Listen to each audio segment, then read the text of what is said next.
Hello everyone, welcome to our Christmas-themed livecast for you guys. So we've got a bunch of special stuff to show today. So, that live camera? Okay, there we go. Bunch of stuff to show you guys today. So we're going to start off with the UK office, since they're 8 hours ahead of where we are in Los Angeles and 6 hours ahead of Austin.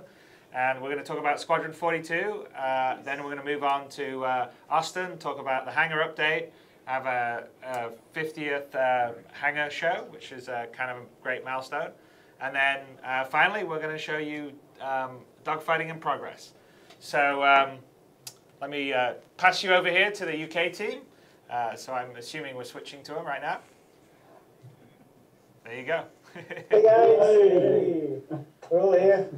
Finally moved in. It's feeling good. So it's been a while coming, but we got in, got everything set up. All the ranks a bit. Yeah. We've got lots of big fun. We've got like, oh, wow, we're going to be close to 30 in straight after Christmas. So we've got a bunch of people, and basically just happy to be in and working together and getting going and that kind of stuff. We've been doing a lot of work from sort of home offices and temporary space and so forth. So it's really, really good on that side. So. Basically, I've got the guys here. Well, one or two are missing, who aren't here, unfortunately, but most of the guys are here. So just quickly go around, just let them introduce themselves. So I'm Erin. Stu. I'm Stuart. Nick. Bill. Derek. Paul. Andrew. Bjorn. And that's our guys here. We're obviously full of beans over here. usual British Reserve. So, but anyway, yeah, I mean, pretty much. Just getting going on Squadron 42, got a bunch of design stuff going. We're going to, we'll be filling you guys in with over the next few weeks. Post-Christmas, got a lot of exciting stuff we've been working on. We're going to probably do our first sort of in-depth breakdown, probably, the beginning of January, so we can show you some cool stuff we're working on and sort of the stuff we want to do. But that's us. So I think we have a video to show for you guys. So it's the office update. So should we roll that and let everyone get an update on what's happening in the UK office?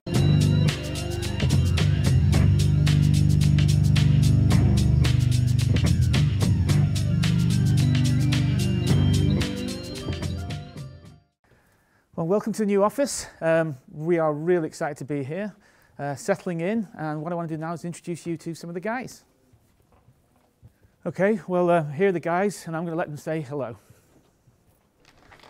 Hi, my name's Andrew Lay. I'm one of the concept artists on Foundry 32, and I'm currently working on some concept art for the first few missions of the game.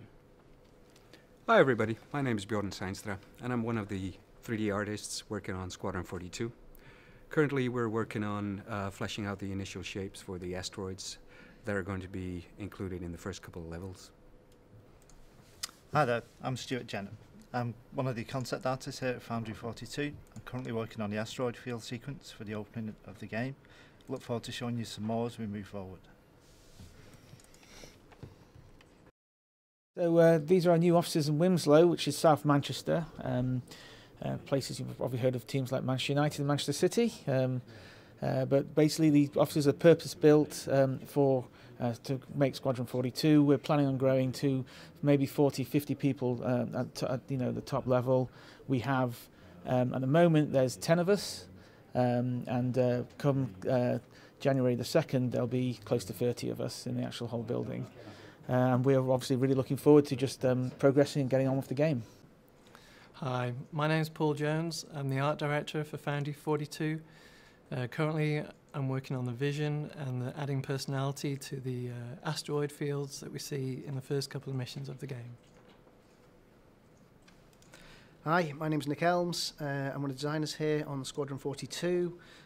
We've currently worked up a framework for the game that we're happy with, and we're filling in some of the details for the earlier missions and how we deal with the persistent universe and systems that cross over with what we're doing.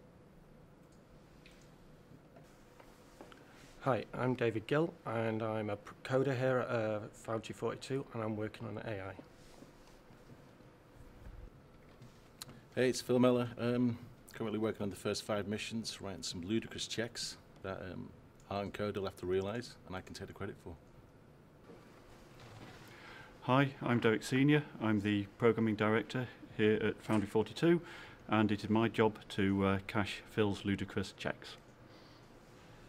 So here's the team so far. They're all behind me.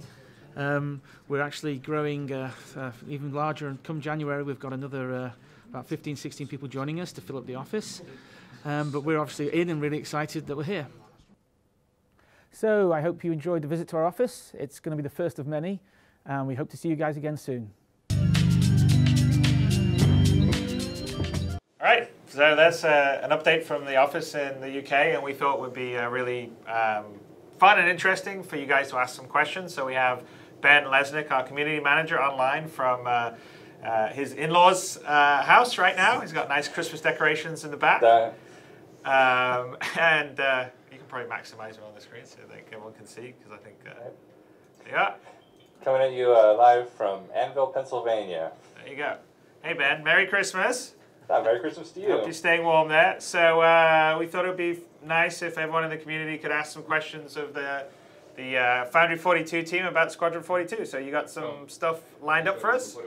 I do, yeah. We've been collecting questions on the message board, and we'll pick some to ask the Squadron 42 guys.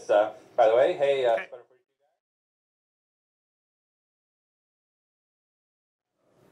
Hello everyone. So I guess we had to restart our live stream. It wouldn't be a Star Citizen live stream without some crashing happening, so I guess that's okay. So we have Ben Lesnick, our community manager, who is actually joining us. He's actually taking some time out from his Christmas break to help ask some questions from you guys. So he's in Pennsylvania right now. So say hi to everyone, Ben. Hey everybody, good to see you all. Merry Christmas, Ben. And so let's go to it. Let's ask some questions for the guys in Manchester. All right, these questions coming from the RSI message boards, where we've been collecting questions for the different development teams. So get right to it. So from Caden Sinafi, he asks, we all know you can join and interact with multiple organizations in Star Citizen. Will Squadron 42 allow you to join or interact with any of the NPC factions during the campaign? And will that carry over to Star Citizen in any way? Yeah, we were actually discussing that. In fact, in certain ways, in some missions, we are definitely going to be introducing you to some of the things you'll see in the persistent universe in the game. So you will interact with some of the factions. Obviously, it is, though, however, obviously the single-player experience in terms of, it's a story-driven game. So although you'll interact, obviously you're not going to just suddenly just decide to drop everything and go off and do stuff with them. But we're definitely going to be bringing in a number of the different factions, so you'll meet them, get to know how they operate, how they work within the game. So that's kind of basically one of the ideas that we're basically running with right now. In fact, we'll probably be doing that pretty early on in some of the missions as well. All right, Parias would like to know if we have any more details about the planned co-op functionality in Squadron 42. What are we thinking there? We've been discussing this today, haven't we? Yeah, I mean the first few missions are you're going to be sort of learning your way into the game, so you're probably going to play the first 2 or 3 missions without that, just to sort of feel your way. And then when you get put on a bigger ship, you've got the co-op element comes into play there, and you'll be able to drop in and play. Yeah, so we looked at that. I mean, basically, we obviously know it's important. A lot of people want to play with their friends, and there's ways to do that. Whether they're in the gunnery seat of a ship, whether they're flying a different ship, whether they're getting support from another ship, and so forth. So we've definitely got good plans for that, but we have to just work out some of the practical details of how we actually get the player. In terms of doing the actual missions, you'll be able to play with your friends. In terms of when you're actually on board the ship or wandering around, you're probably be much more in sort of spectator mode is what we're thinking right now. All right, sounds good. And you guys actually have some great experience with co-op stuff from Starlancer, which had an awesome co-op campaign. All right, T-Bone asks, will we be able to pilot a wide range of ships other than the standard single pilot ships like the Hornet and Avenger? Will there be multi-crew vessels like the Retaliator? Yeah, definitely. Oh yeah. No, we're planning on letting you go fly pretty much most military models, and probably maybe 1 or 2 ships you capture as well. Very cool. Let's see. Angry Peas asks, with Squadron 42 being built alongside the same infrastructure as the Persistent Universe, just about how many wingmen can drop in and out while playing? I guess this is about the co-op again. Are we thinking like a single person at a time or multiple wingmen? It's just going to use the same technology. I mean, we had in Starlancer we had 4, so our idea is going to go higher than that. We obviously we'll have to work that out, but if obviously we're going to be playing on exactly the same code base, so if the Persistent Universe can support the people in the same location, I don't see why we can't. So that's definitely our plan, is to get as many in there as we can. All right. Gundam asks if we will be able to complete Squadron 42 before the Persistent Universe starts. Yeah, absolutely. That's the plan. The plan is you'll play Squadron 42. Squadron 42 for us is what we're trying to build is a huge introduction to the Persistent Universe, and so we really want to create something where when people go through Squadron 42, it gives them a really good idea of the game and what they're going to play as they go through. And so we're going to, the idea is at the end of Squadron 42, you muster out, and then you go into the Persistent Universe. Now, that isn't to say you have to finish Squadron 42 to go into Persistent Universe, just so people don't feel like they have to play this experience. But the idea is the Squadron 42 takes place just before the timeline when the Persistent Universe starts. So the whole story of Squadron 42 is finished. We go into the Persistent Universe, but obviously in the game, if you decide to either muster out at the beginning, or you get kicked out because you basically are not a very good, military person and don't follow orders, or obviously in the game, if you completely disobey orders and go on a rampage and start killing all your wingmen and so forth, then you will probably never get out. But that means that you can obviously load again and play again differently. But I guess the people who want to go and try shooting all the wingmen will be able to do that, but obviously you're not going to go much further in the game. At that point, you probably have to start again. Sounds good. I remember doing that a few times in Wing Commander. Oh yeah. Well, I think everyone tries it once. Yeah, we're going to punish the player for doing it. Well, not until they land back on the ship, and then they get taken very unceremoniously away and shot. Something like that. Andy Goodstar would like to know if they're going to be pop-up achievements or something more immersive, like medals. Oh yeah, but we plan to have medals to depend on different like you have normally campaign medals. Medals depending on acts you do and so forth the game, and the idea with these are medals that you would carry on through into the Persistent Universe. You can store in your locker. Yeah, nice little display cabin. Yeah. And a related question from Grand Admiral Darkmyth, wondering if uniforms in Squadron 42 will be able to show rank insignia, ribbons, medals in real time. I guess you remember in Wing Commander it started off like that, and then when they went to the live action, couldn't do that anymore because Mark Hamill would have to shoot the same scene 50 times. But will we be able to see uniforms matching the players' medals in Squadron 42? Yeah, we've got that. In fact, we're working with David's coming up with some ideas for that as well, I believe, and also our guys. And so we've already got a bunch of ideas for that in terms of the way you can tell by just looking someone on the ship. I mean, one of the things we're trying to build as well is we're really trying to build a really immersive experience. So when you play the game, it's not just like you go out, just when you just fly out and you have to do these great missions. But when you come back onto the ship, onto the carrier, or wherever you are, then actually, when you're on board the carrier, you're going to be basically feeling like you're actually in a living space. And so when people walk past you, you'll know their rank and their signature. Depending on their rank and their signature, they'll salute, they may not salute, and so forth, and all that kind of level of interactions that take place. So we want it to feel real. We don't just It's not just you land and then just sit around for a while and wait for the next mission. There's going to be stuff you'll do. You can go around the ship. People on the ship will actually have actions and things that they do and so forth, and they'll react as people would do on a large ship. Very cool. All right. Wild Thing says that part of his problem with finishing single-player campaigns these days is that the gameplay gets stale after a certain number of missions. How are you guys thinking of introducing new gameplay mechanics throughout the campaign, keeping things fresh? Or is it? Yeah, I mean, I get a lot of it's led by the story. So, and obviously we can't go too much into detail on that, but I can tell you the story that we have will keep things fresh. We have a lot of stuff that the player will not feel like they're doing the same thing, and also it's driving the player into we'll have to make some interesting decisions, and also well, I don't want to go into too much detail, because that's the one thing we need to keep a bit close-lipped on, because I think I want to make sure when people actually play this for the first time that we don't really spoil the plot. So. Plus there'll be a healthy mix of ground-based and space combat stuff in there as well. Yeah, they'll keep it fresh and interesting. Yeah, within missions, we're not planning. It's not going to be you go on the ground, you then do a space thing. It's literally we have a lot of this. The way we're mixing it up is actually you'll be on your spaceship. You'll have to land somewhere. You will have to fight some guys. You have to take off before you take them out. Getting back in your ship to fight some people who are strafing. It's all that kind of stuff. I think we're trying to, the power of what we have with the CryEngine and what we're doing, we can do all these kind of things. So we're going to make it feel like that sort of experience. And there'll be some interesting decisions you make. When people are coming attacking you, do you make a run for you to get in your fighter to take them out in space, or do you go and run and man a gun, and try and take them out with the gun on in the base you're on and so forth. So there'll be those kind of decisions you'll make, and so it means that actually some people may want to go back and play it and try something different. Yeah, I actually remember being a teenager and visiting Digital Anvil.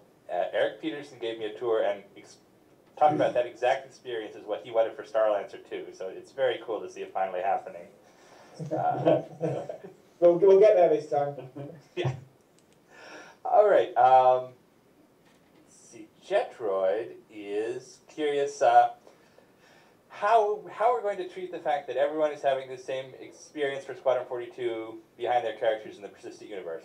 Are people in the persistent universe going to treat everyone like they're the savior of the galaxy, or how do we deal with that? Yeah, no, we that's actually one of the things we actually really talked about a lot, because obviously if you're the hero, then basically then it's kind of hard to say that. But hey, look, the important thing is that the single player experience is you as a player, you want to feel important and you want to be able to go and do some very important things, and you will do. But we have a way of ending it. So although you were incredibly important and you did an incredible job, it's basically it's not as if you maybe. Yeah, it's hard to explain. Yeah, you're not the uber hero, are you? Yeah, so you play your part. You play your part. You do a great job. In fact, you play a very important part. But yeah, once again, not too many spoilers here. So yeah, you're like I forget the name of the character in 300, the guy that's actually narrating the story. Oh yeah. Right, he's there at the battle. He plays a part in it, but he's not King Leonidas. But as well, and also sometimes some people rewrite history. Well, it's good to know you're thinking about it anyway, and that there's a plan in place. So, Sarah Lev Eris asks, once Squadron 42 is complete and released, has there been any thought to making tweaks or changes to the storyline as changes occur in the persistent universe? Or is it always going to be a prequel to the persistent universe, or kind of a side thing? Will it change as we go forward? Squadron 42 specifically is going to be a prequel. Obviously, we have lots of plans for, lots of areas to go after that and stuff we plan to build later on. So if you're in the persistent universe, and you basically maybe come out of the military and you're doing a bunch of stuff, there may well be a call to arms later on, and you may want to go back and rejoin for a few months to go and help out and do something, go and serve the force somewhere else. So yeah, we've got some interesting stuff, and we've got a lot of places to go at the end of the story as well. Okay, great. How are we doing on time here? How are we doing on time? Should we do one more question? I think we could do one more question. Devnan asks, will Squadron 42 resemble a linear structure of missions like Wing Commander, or will it be more of an open world with a story campaign? Well, the latter, isn't it? So. Yeah, was mentioned. Yeah, I mean, no, I mean we're definitely going to have. We obviously want to drive the story. There's a compromise in what you do. You want to have a strong story, so you have to drive. You know, you need to drive from that. But also, sorry, Chris, you want to say something? Oh no, nothing. Go ahead. Finish answering. Yeah, okay. So, but basically, see strong narrative, but also we want to bring back what was cool about the original Wing Commander, where you did branch a lot. So there will be times when we drive the player down a certain route, but there will also be times when the decisions the player makes will affect which way they go as well. So, so that kind of that side. The other side of it as well is we want to get away from what happened later on. You know, we discussed a lot where you have wingmen who basically have to stay alive. We are going to go back to the way the original Wing Commander was, where basically you're going to have a relationship with these wingmen, and it's your job to keep them alive. And if you screw up and you don't keep them alive, then they're dead. And that affects, obviously, and that can be affected by the way you deal with them, the way you talk to them, your relationships with them, how they work with you, and so forth in flights. So yes, there will be a bit of both. We want a strong narrative, but we're going to branch it off from when we can. All right, well, thank you very much. And I know there are a lot of other people with questions for the UK team, and we're going to have other opportunities in the future. As they open up their office, we'll get them connected in with the rest of the community, and you will have plenty of chances to ask your Squadron 42 questions in the future. You guys have another announcement. Yeah, Aaron, why don't you take it away? Because I think you got a fun little thing to tell people about. I do. Well, first I'm going to start. We've got our first Christmas card here. It's awesome. Our first and only. Yeah, first and only. So basically from Captain Bosch, thank you very much. We haven't even advertised the address yet, but someone found us. So we'll basically put it here front and centre. That's brilliant. So anyway, but secondly, I want to go to say, yeah, so what we did, what we've done, because we've been obviously doing this for a few years, we've had a lot of stuff which we've kind of had built or kept and so forth in sort of our collective place. You know, Phil's got lots of stuff, you know, I've got some other stuff as well. So we decided because we're opening and because it's the holidays, we wanted to basically run a competition for the community, and we're giving away a whole host of cool stuff. So at the end of the video, or at the end of the live stream, it's going to go on the website. You guys will be able to go in, find the page, and you better go and vote on what you think the right answer is. But I think we're going to play a video now for you guys, which will basically show you what we're giving away. I hope you like it. You think it's quite cool, and also it will then also tell you and ask you what the question. And also we'll ask the question, and then you can also go to the website, get the question again, and make choices. So I'll let you guys roll with it.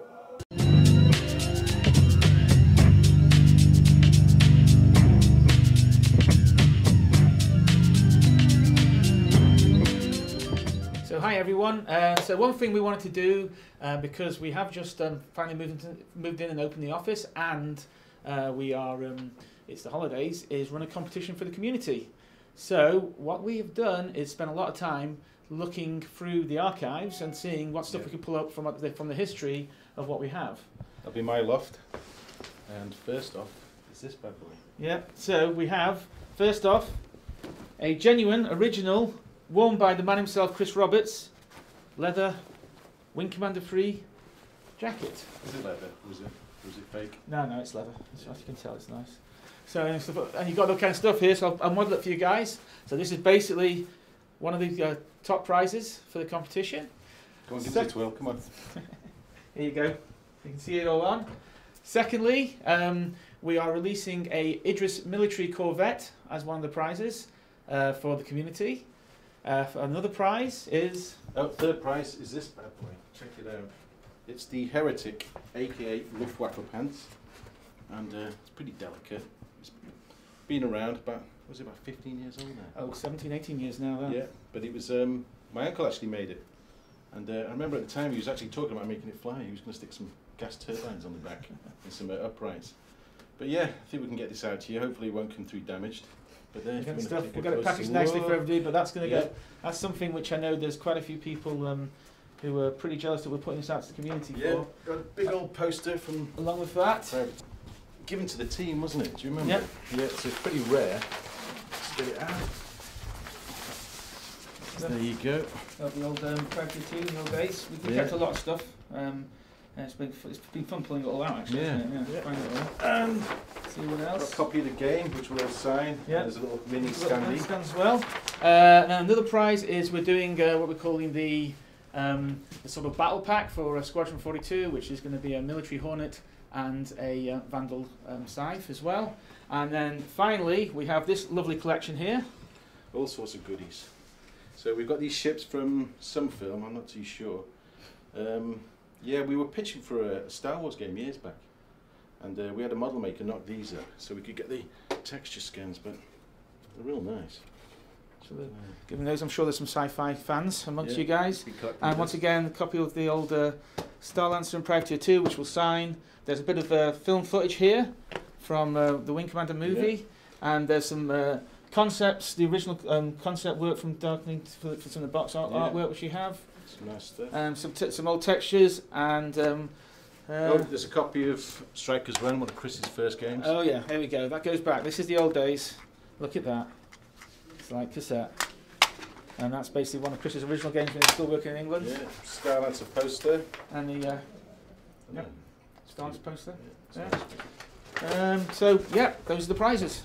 Right, you've seen all the goodies on offer. If you want to be in with a shout at winning them, here's your question.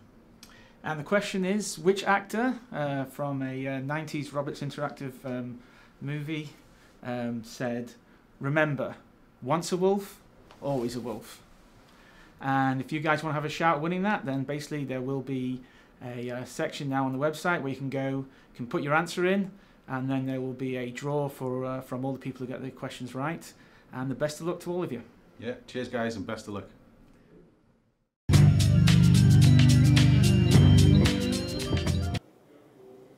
All right. Well, I think that's going to be a fun competition. There's some pretty awesome prizes there. I mean, that's bigger than my spaceships here. Well, thank you to the UK team. You guys have been doing some really great stuff getting started. I think everyone's going to be really excited by what you guys are going to build. And so now we're going to roll over to Austin, and we're going to run the 50th episode of Wingman's Hangar. So let's go to Austin, and thanks, guys. Merry Christmas. All right, bye. And here we go.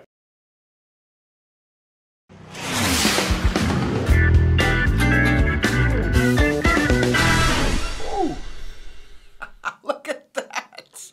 How about that? Cool, huh? Welcome to Wingman's Hangar episode 50. What does that mean? Well, we've skipped 2 weeks this year, so that means this is our 1 year anniversary. It's unbelievable. Mike, can you believe it's been a year? I cannot believe it's been an entire year. I mean, it's crazy. We've had an amazing ride here, where we've come from, where we're at now, the contributions of the fans, the contributions of Chris and Sandy, yourself, Ben, Rob, Pete. It's been incredible, and it's all due and thanks to the fans out there. So, well, there's one of the things you always want to do in these kind of celebrations is you kind of want to take a look back at where you've been. Should we take a look back and see where we've been? Yeah, I got something to show. All right. Mike put together this really cool deal. Let's take a look. All right, hey everybody, welcome to the first edition of Wingman's Nuts. Welcome to Wingman's Not Nuts, but Wingman's Hangar. Episode 6. Episode 7. Space Loop YouTube. Space Loop YouTube. Whoa! Whoa! Episode 10, 15, 26. Episode 38 of Wingman's Hangar. To be fair, they don't taste as good as English food. Fair enough. Okay, it's not technically English food just because it's in England. Allowed. It's a complete sausage fest. I mean, it's just dudes. And what do we have here? What are these? I'm not looking. And everybody that's been a fan of this show knows that we like balls. And cocktails. And cocktails. By the way, we're being attacked by a gnat fly in here as we're speaking. We've been pretty close together, but this is probably closer than we normally are in Not your by office. much. And I also want to, I'll take off my hat. Oh, man, it's stinking. Oh, hey, you didn't know. I know. I know, it's very nervous to be on a show watched by 5s of people. Game character, which I will be. For the ability to open up. How was the weather there? See what I see. There's Michael. Welcome to Wingman's Hangar, episode 12. It's a late-breaking fan video. Self-motion community because of this. Oh, hey there, Wingman. Didn't see you. Hello, Wingman.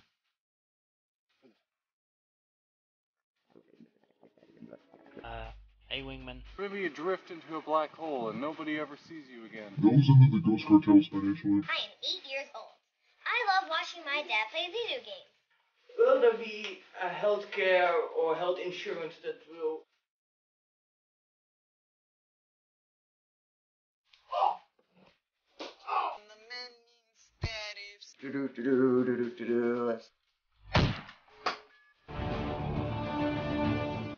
I call her Karen. Hey guys, Nikki Batgirl D'Angelo here.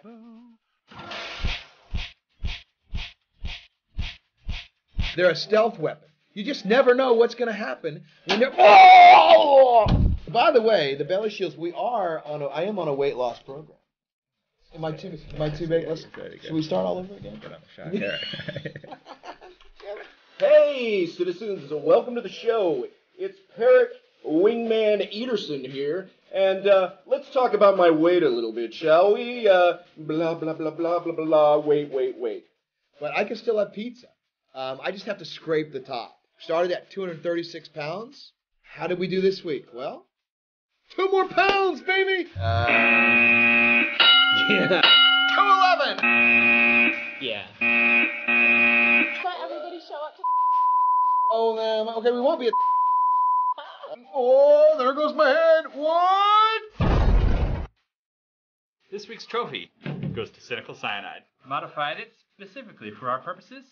Ben waded through the forums with hammer in his hand. Okay. Redacted. Ben enacted. Removed without a trace. That is a good idea. Uh-oh. Good afternoon. Or, depending on your worldview, good evening, good morning. Today's prologue is the calm before a rather nasty bit of business. Remember, I feature darling, speed is life. Or death, if you're going the wrong way. I'd like...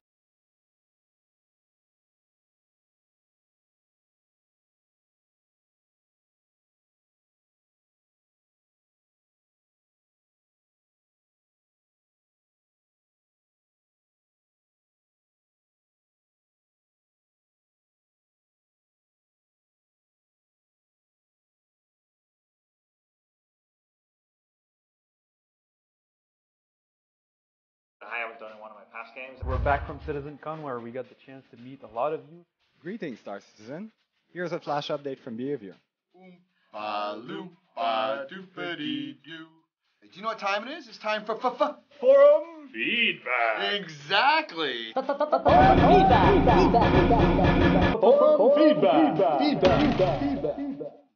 What's that? Well, Ben, what do you think? When's Rob going to update when am I going to update well, the ship stats? I can confirm that Rob has now updated the ship stats page. What? Nose cam! Yeah!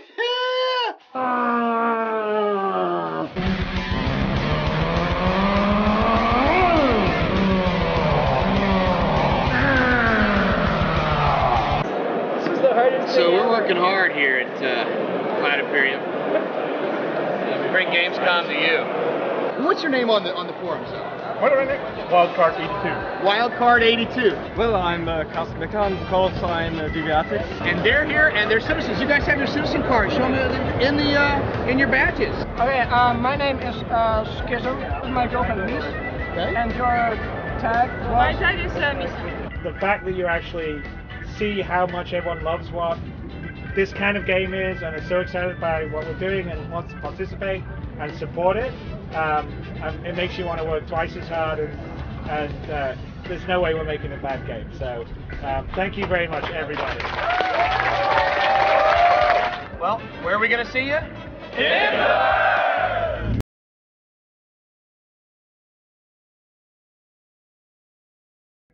Wow. We've had a lot of fun doing some zany stuff, all wrapped around this really cool Star Citizen project, and we've had the creative freedom to kind of roll with it and just kind of throw some humor here and there, and we've really enjoyed it, and it seems to have resonated, and we thank you for that, and it's just an incredible ride, and hopefully we'll get more of that in the new year. We'll be able to keep on trucking, so to speak. Well, we got a big kind of miniature weekend review, but it's a lot of things happening. It's moving day. What does that mean? Well, today we are actually physically packing our stuff to get the heck out of Dodge. We have been packed tight in this little bitty basement for over a year, and we've got a really, really nice place we're moving into where people are going to be able to spread out. We're going to be able to hire more people, which we need to do, and it's just going to be an amazing experience. So we sat down, we had a look at the layout of the new office, and we all worked it out together, and I think everybody's going to be happy where they're going to be. And so now it's time to talk to Mr. Ron LaJoy. How you doing, man? Good. Tired.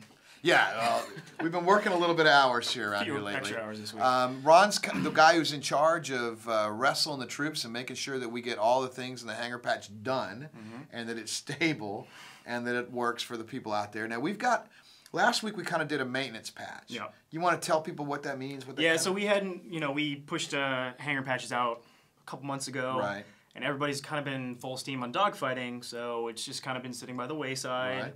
A little bit of code rot, so we had to bring it back up to speed and fix a bunch of bugs and make sure it was stable. Right, so right. It's kind of just a maintenance patch to make sure everything was working as it should. Right, and to get ready for this week's patch. Right. So the big thing last week was client-side persistence, obviously, so fans can update, change their ship around and see the changes on their ship, and eventually that'll lead to being able to place things in the hangar the way they want to, but not yet. Not quite. So this week we've got a rather large patch coming up. Yes, we do.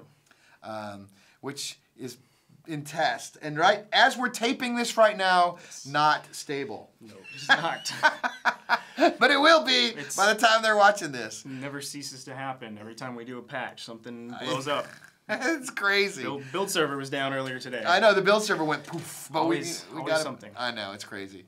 That's development, right? So, but what are they going to be able to see? What are we doing this time? So we're going to add a couple ships. Ooh, a couple ships. Are we saying what ships we're adding? adding? Sure, go ahead. Okay, we're going to add the new Avenger and the Cutlass. And the Cutlass, they're going to be in the hangar. Yep. They're going to be able to get inside them, walk around, check it out, do all that kind of stuff. They look pretty good. They look really good. Now, they're not necessarily PBR'd yet because we still don't have that code drop from Crytek to make that all happen. What else? What else is going on in the hangar? So we're going to add a cute little space crab. He's awesome, by the way, awesome. man. Yeah, it's pretty cool. They did a really good job on Space crab and now one of the things we're doing, we're adding some different fish types that you can have and put into your fish tank. We'll give you some UEC to buy some stuff. And the reason we're doing that is that we want you to kind of start changing things around in your hangar and then check out the client-side persistence for us. So there'll be a space crab, some jelly,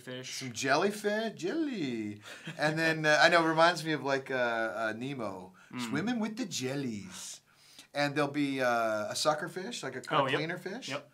There'll be what else is going in that thing? I think the crab's got a little house. Oh, the crab's got the grotto. That's in there. Yeah. Runs in there and hides. So there's a few things in there for them to see. There'll be the Avenger, the Cutlass, and then anything that you might be able to interact. Just a little thing. We're calling it the firing range. The firing range. So basically, you'll be able to plop a weapon down on it and test it out.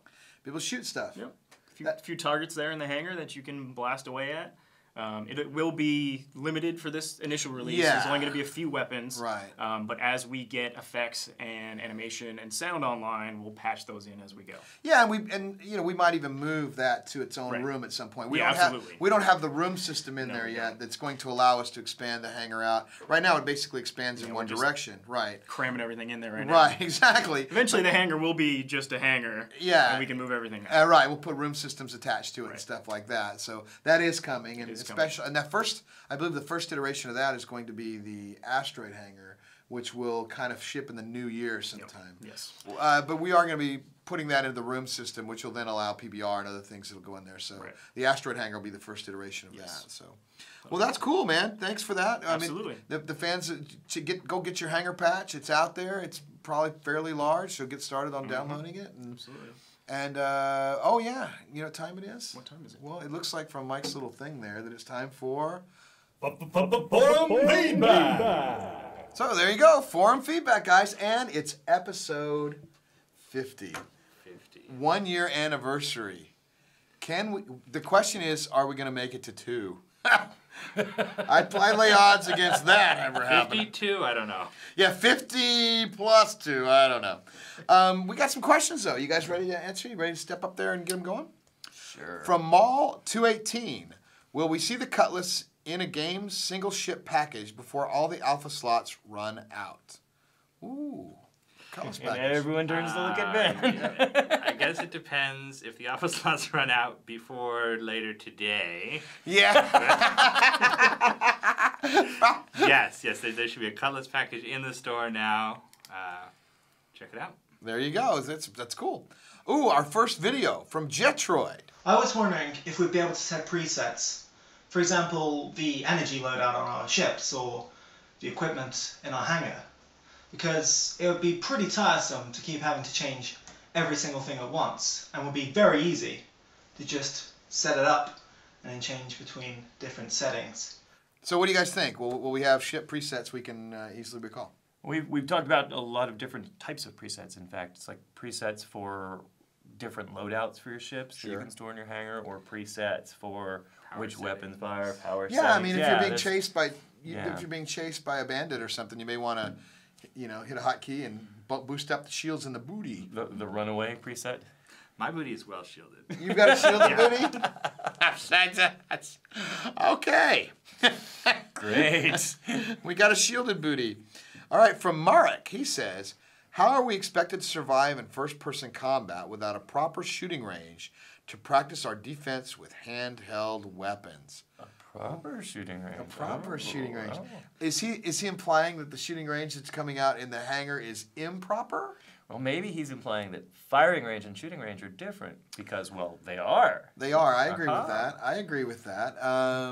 And so what'll happen there is you guys, if you want to see a handheld weapon firing range or something of that nature, shooting gallery sort of deal, put it up in the forum topics. We're looking for, we've got a post up there about, what you want to see in the hangar, and who knows, we might just listen to that. I think, but we'll have to wait till all the first-person shooter stuff is in before we, get to that. Well, I say the galaxy is my shooting range, so you all better watch out.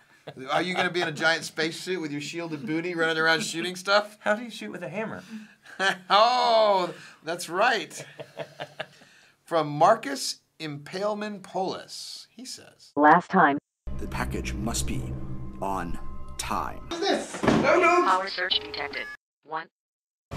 Cut your engines, lower your shields, and prepare to be boarded. And now, a simple task with simple instructions. These so-called movers have failed me again. They even failed at buying insurance. It paid out in coupons. Those sons. The nerve of some people. They've been under the radar for weeks. I need you to track them down and make them pay. I don't know, get creative. How about when you capture them, make them watch pony cartoons or listen to some of Legante's singing.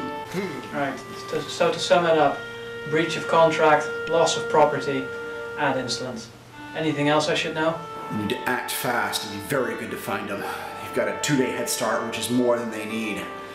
They've got friends on every planet from here to Terra. Know a dozen languages. Know every local custom. They'll blend in, disappear, and we'll never find them again. Nobody knows the trouble I've seen. Nobody knows my sorrows. They could be in Xi'an space for all we know right now. Good hunting. Alright. Kim Shadow, out. Dear Wingman, can I pursue targets into alien space? I'm going to need a gun of some sort.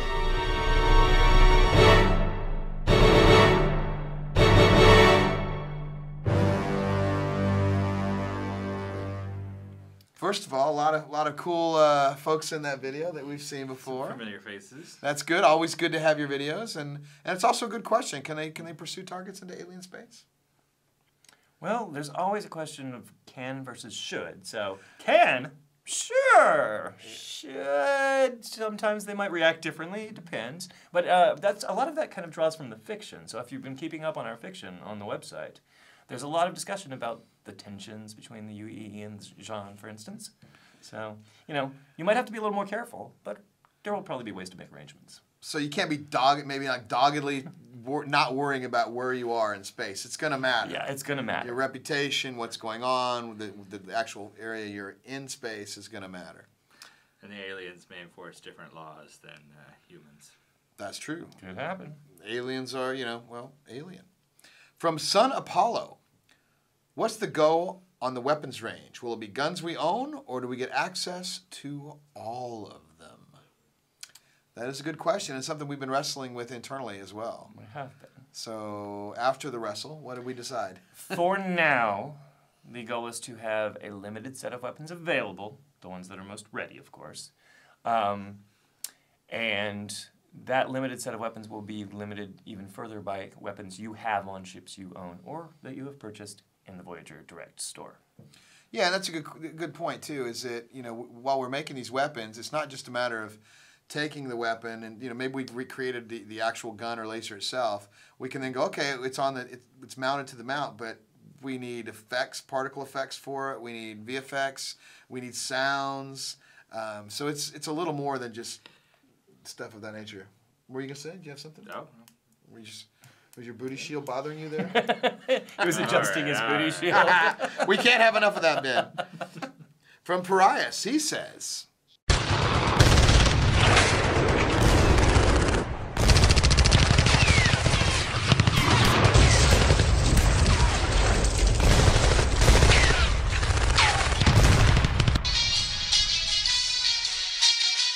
What are you waiting for? Raise the lift already! Okay, can you at least get the turret working?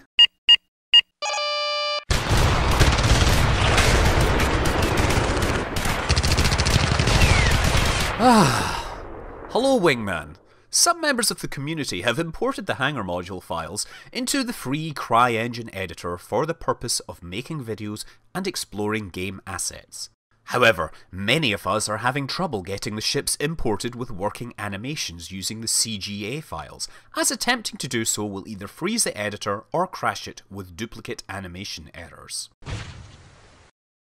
As you can see, this is causing a few problems. My question is, could you provide some guidance on how we can work around these issues with the free editor to get the animations working, if it's even possible? It would be a tremendous benefit to the community, as this would improve the potential quality of fan videos dramatically, and really help us promote the game during this early phase of development. Thank you for your time and consideration. I'm Scott Manley, Flies. Ooh, I hope he's all right there. Ouch. I think we probably don't have to answer that question. Yeah, I mean, he's dead now. We have no more videos to go. That is a good question, and we loved it last week as well, but we weren't quite sure we had a good enough answer for that, so we pushed it to this week. But this week, what do you guys think? Can we provide some guidance on how to hook up the animations in the free editor? Well, he kind of answered it himself. I mean, that's part of it. It's like we're working on several different facets of the game at once, and a move, and staffing right now. So, we haven't been able to push that forward right now. But, at some point, that is going to become first on our priorities. And at some point, we'll start working on that and try to release more information, I'm sure. But it's just, today is not the day for that, Right. But it is really cool. I mean, it's a great video. We'd love to see our fans do as much of that sort of thing as possible. And as it becomes possible for us to help out, we absolutely will. Yeah, I mean, and we, making the tools that will allow you to do that, or releasing our editor, that's a ways out, and we've got a lot of stuff to do still. But we would love to. If it was ready, we'd do it today. But we only have one Brian Brewer right now, but down the road when we have like 6 or 7, then we're gonna clone Brian Brewer. Yes. Cloning. You heard it here first. It's the $40 million stretch goal. Yeah, the Brian Brewer clone. I don't know if that's possible. Would you say we'd be brewing them? There wouldn't be a Hangar show without a groan-worthy comment, and this time it's not from me. Oh, here's one of our favorite contributors, Disco Lando. Good morning, Wingman. This is Lando. Disco Lando. And I have a question about the elusive executive hangar. Now, from time to time, I'll hear one rumor or another about this mysterious 5th hangar. There's no such thing as a rumor about Disco Lando.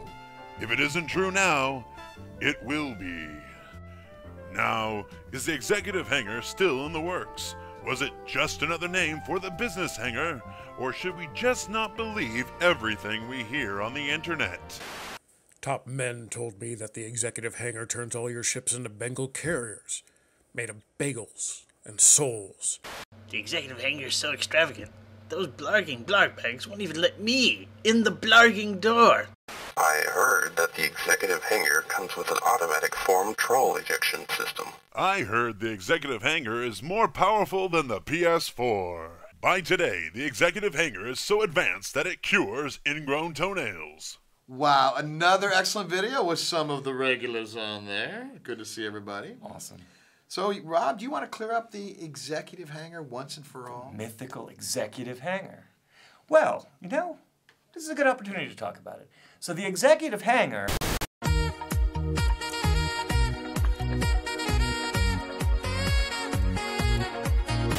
Thank you very much. I mean, I get it now. Yeah, I mean, finally. Hey, I'm glad I could help. It's out there for all of you guys. Thank you for that. I really appreciate it. The fans have wanted to know that. And now, it's time for this week's most valuable bin.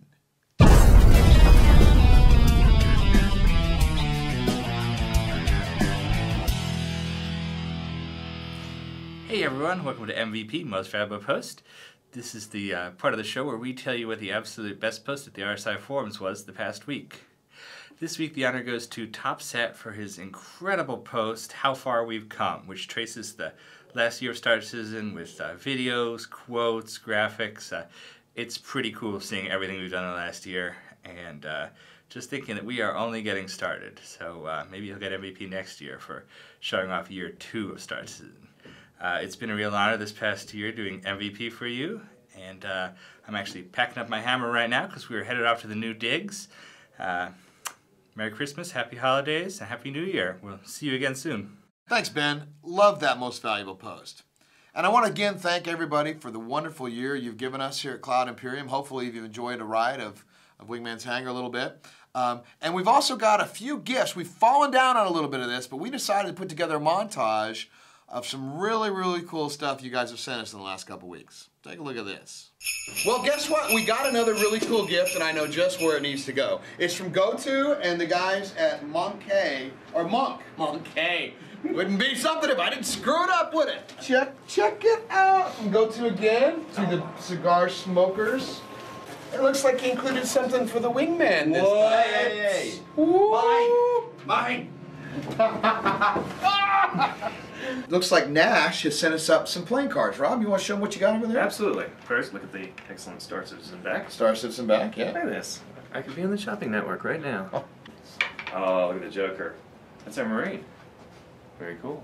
Very cool. Mine have a Squadron 42 back, and it looks like we got Chris. Oh! Ooh! Gotta love that! Whoa!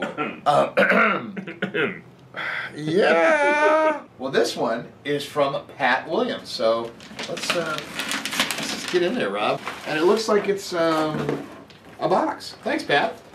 A box. Containing a box. Ooh! Oh. You know what these are? Oh, bourbon glasses. All right. As we continue, we've got a nice package from Premium Shank, Renegade Shank, or Jonathan. Shirt designed by Benjamin the Rogue, concept by Shank. Artwork by A Hunter Lives Among the Stars Supremacy. So what do we got? Oh, we got Pitchfork shirts. Look at this, look at this. Ooh, how big is it? Is this mine? This is for Eric. It's got my name on it. So and it is size, holy crap. I didn't even know they made that size. What size is it? Is that like 19X? No, 3XL. 3XL.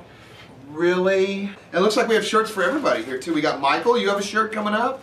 Ben's got a shirt. There's some fruit roll-ups, not low carb, but we're gonna pass these out. There they go.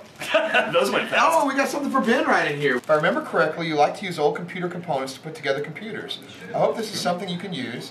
It's been in a box for some years. I bought it when I was finally able to track down a 5 1/4 floppy of Wing Commander. There you are, man. 5 1/4. Thank you very much. That's awesome. It's going to have a place of honor in my retro PC setup. Also, we got some fantastic cookies from Milka and Michael Helmore. Thank you very much. Those cookies didn't last very long. They're obviously gone.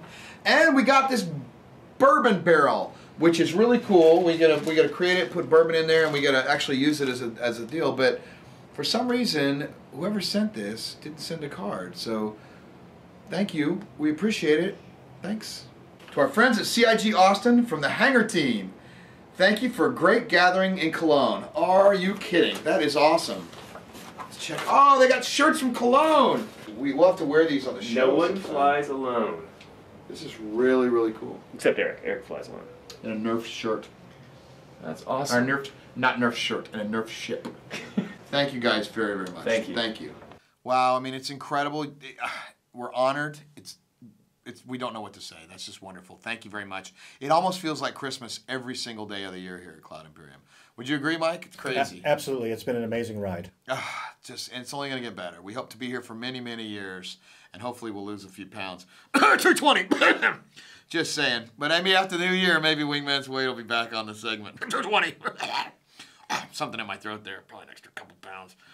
I want to thank subscribers and pledgers for what they've done over the last year. Subscribers in particular, you've allowed us to create these really cool shows and things like 10 for the Chairman and things of that nature that we totally enjoy doing and letting us get inside stuff on what we're up to. Thank you very much. And pledgers, thank you. Without you, there is no us. This is all an amazing ride. Thanks to everyone out there that's watching the show. Coming up, more on the live stream. I know you guys are all waiting to see the dogfighting. It's going to be really fun, really cool. Oh, I forgot one really. It's going to be really, really fun, really, really cool. So make sure you get in on that. Keep on the channel. Check what's going on. We're going to have some really fun stuff. Really, really fun stuff. And then also, if you have any questions on the hangar or what's going on, we're going to be taking those here in a little bit on Skype calls, I believe. So stay tuned for that. We're going to be off on the holidays. All next week we're closed, and we don't show back up at work until January 2nd.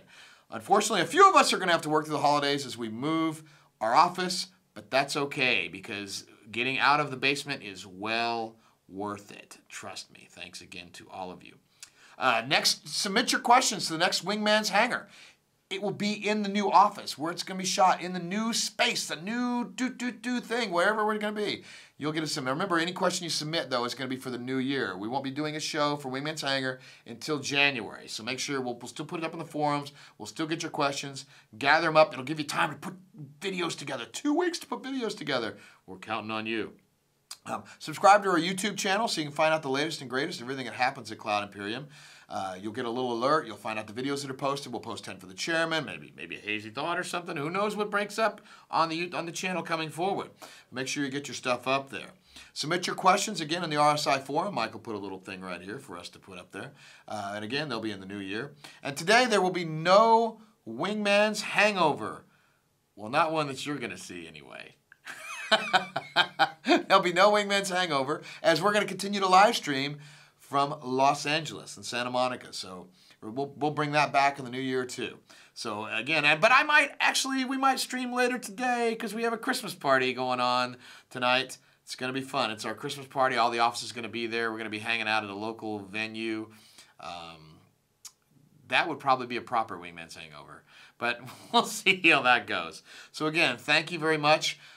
I feel honored. It's amazing. If you want your stuff featured on Wingman's Hangar, send it in. We just might use it. We've got music from Matthew Fossa. I'm getting all choked up here. We got the logo from Pleasure. You guys are the reason we're here, and without you, there is no show, there is no us, and I just can't thank you enough. So thank you very much from the bottom of my heart. See you in the new year. In the verse.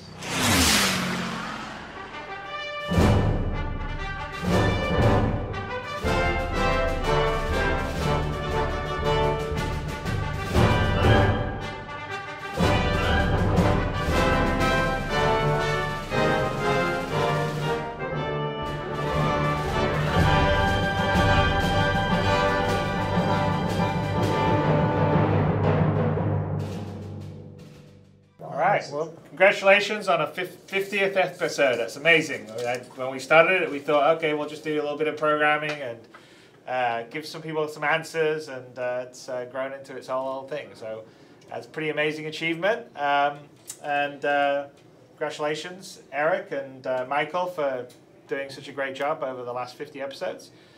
And we should talk about the hangar. So we have a new patch out today. So Eric, you guys want to talk about what's been released on the hangar patch today? Sure. If you haven't yet done it, the hangar went live right as soon as we pushed the red button on the live stream here. We've got the Cutlass is in there now. The new Avenger's in there. You can get in there, walk around, check things out.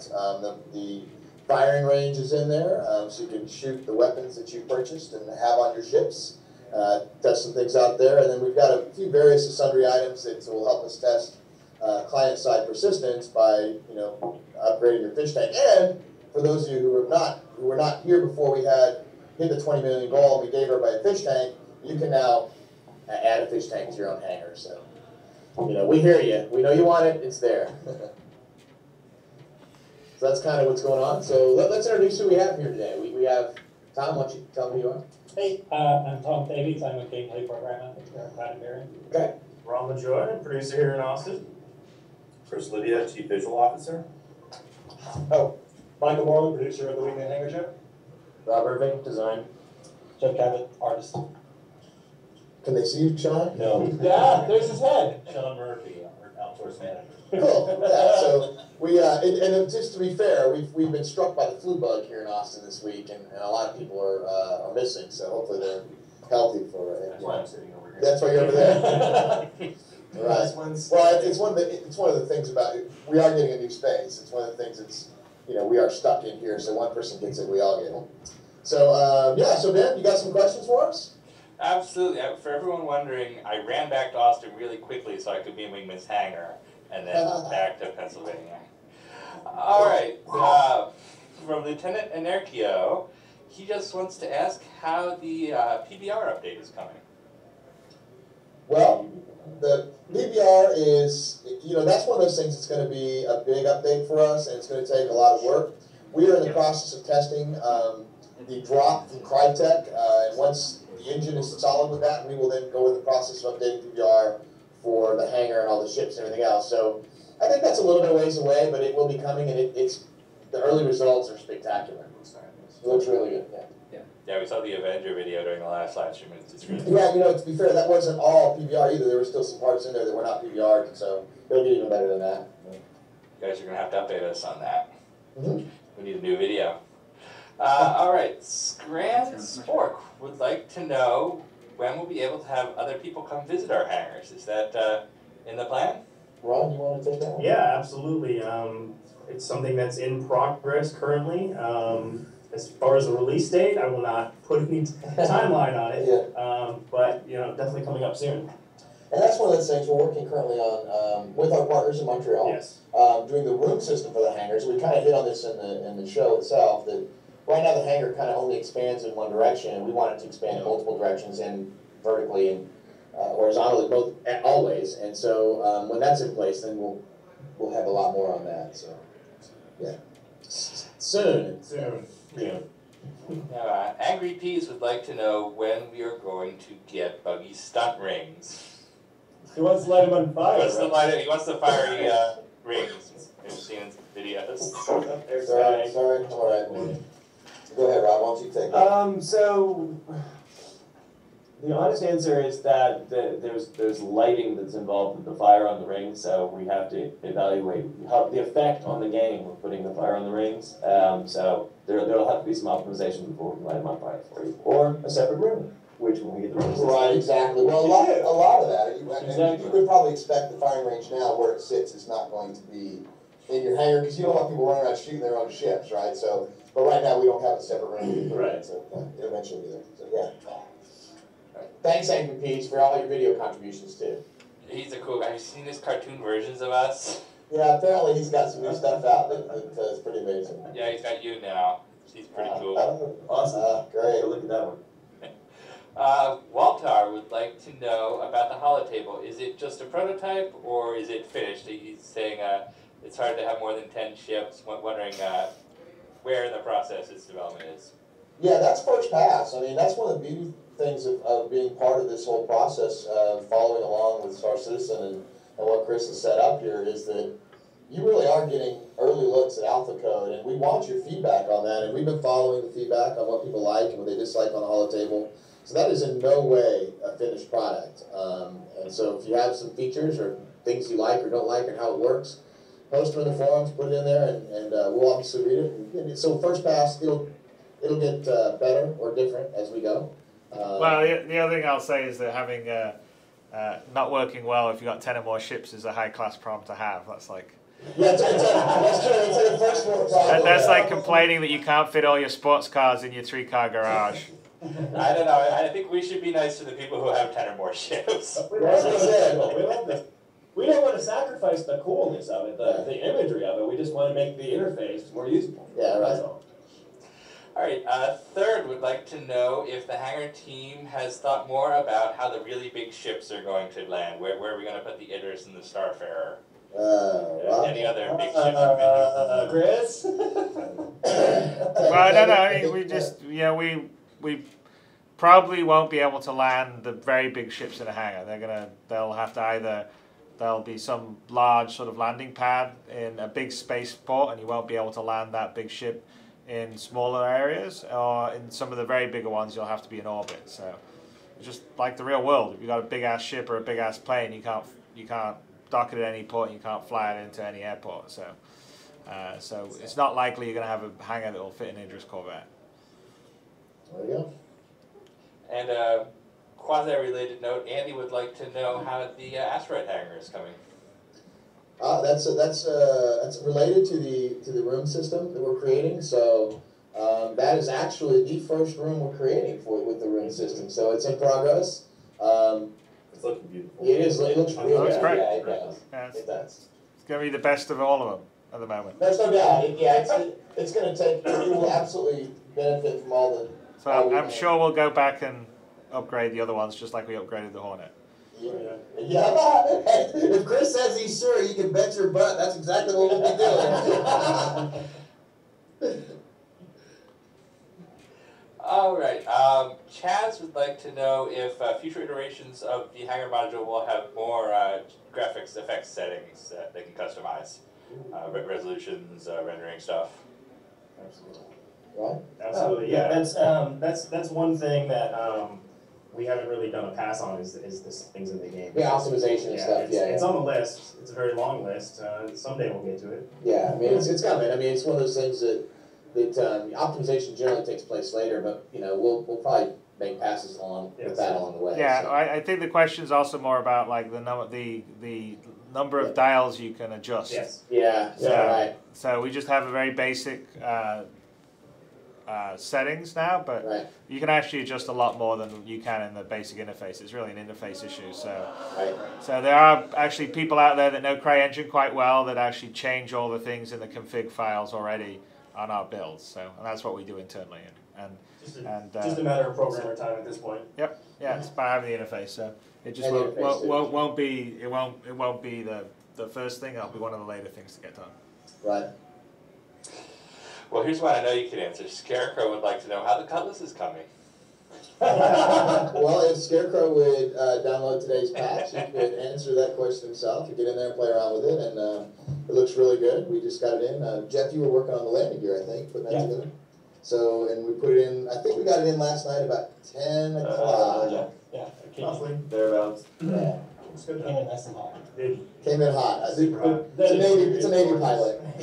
That interior is beautiful. Hope you like it. Yeah, and I think we have a Cutlass package. I think now that we've put on sale, let you upgrade, and that's a good point. We may have done the same on the Avenger. I can't remember, but basically, yeah, it's pretty cool. It's an awesome ship. Yep, that's right. There's a Cutlass package and an Avenger package now. Sweet. All right. Wondering what's the next big project for the hangar? Is that the room system or yeah, the room system and the asteroid hangar will be the next really big thing for us, and then PBR will be along the way in there too, and so there's a lot to do. There's always a lot to do here. So never bored. Nope. And then we'll fight along the way too. We'll have some fun, but we don't want to tell you what we're doing there. Wardu FL would like to know if we'll be recording new motions for climbing the hangar, or not climbing the hangar, climbing the ladder. More realistic ladder climbing. Yeah, so, I mean, the entire, all the character movement will be tweaked and polished along the way. Right. It's pretty rough in spots right now, so that's something that we will get to. It's polished. Yeah, it's polished. We've got the mocap system, which the community generously provided for us. And we're setting that up, and when we get to the new office, we're going to have a small area for mocap, so we'll be able to be adjusting those animations a little quicker than we have, because a lot of it's hand-keyed at this point, right? Hand-keyed, and then it's hooked up in the engine by a couple of the guys here, so yeah. Yeah, the latter one is. And we need more animators. So if you're a really good animator, and you want to work Cloud and Drew in Santa Monica, or Austin, or Manchester, let us know, we can use you. Absolutely. All right, Bloodnose would like to know if the number of hangars on one planet is unlimited, or if planets can fill up. Yeah, I don't. Can they fill up? I mean, it doesn't make sense. It is instant, so I mean, in theory, the number is unlimited. I think in practice, we'll find that we'll want to do that at some point. But I mean, that's. So I'd say so. Like from my perspective, I think there would be a combination of sort of instanced hangars that you don't really have a limit on, and then there'll be some special ones, the bigger ones that would be more limited. So you know, just like normal real estate, there'll probably be some hangars that will have a great position or a great view, and those will be limited, but there will be a lot of supply of the maybe not so great ones in terms of view and stuff. So I think it'll be a combination of the two. There's certainly going to be real estate that you'll be able to buy or work towards in the game that will you know, be a status symbol, so to speak.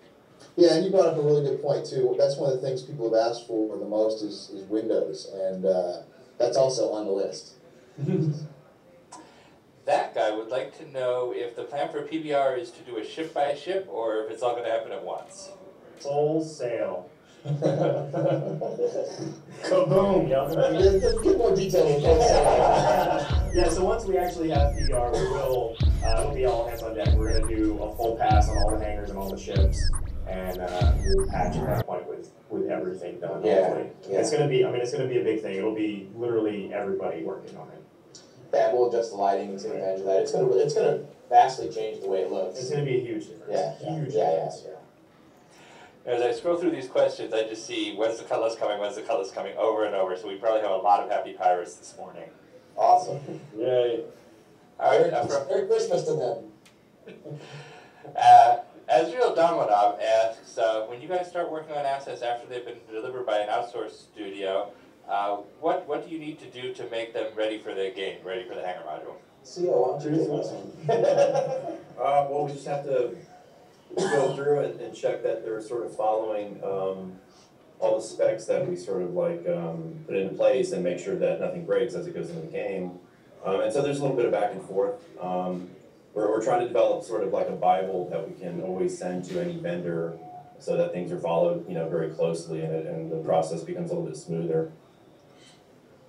And then we have to animate them. Jump the animations, write them. There's a lot of stuff. It depends on which. It also depends on which outsourcer we use. Right. Some are a little more full service than others. Right. So like different vendors are doing different things. Right.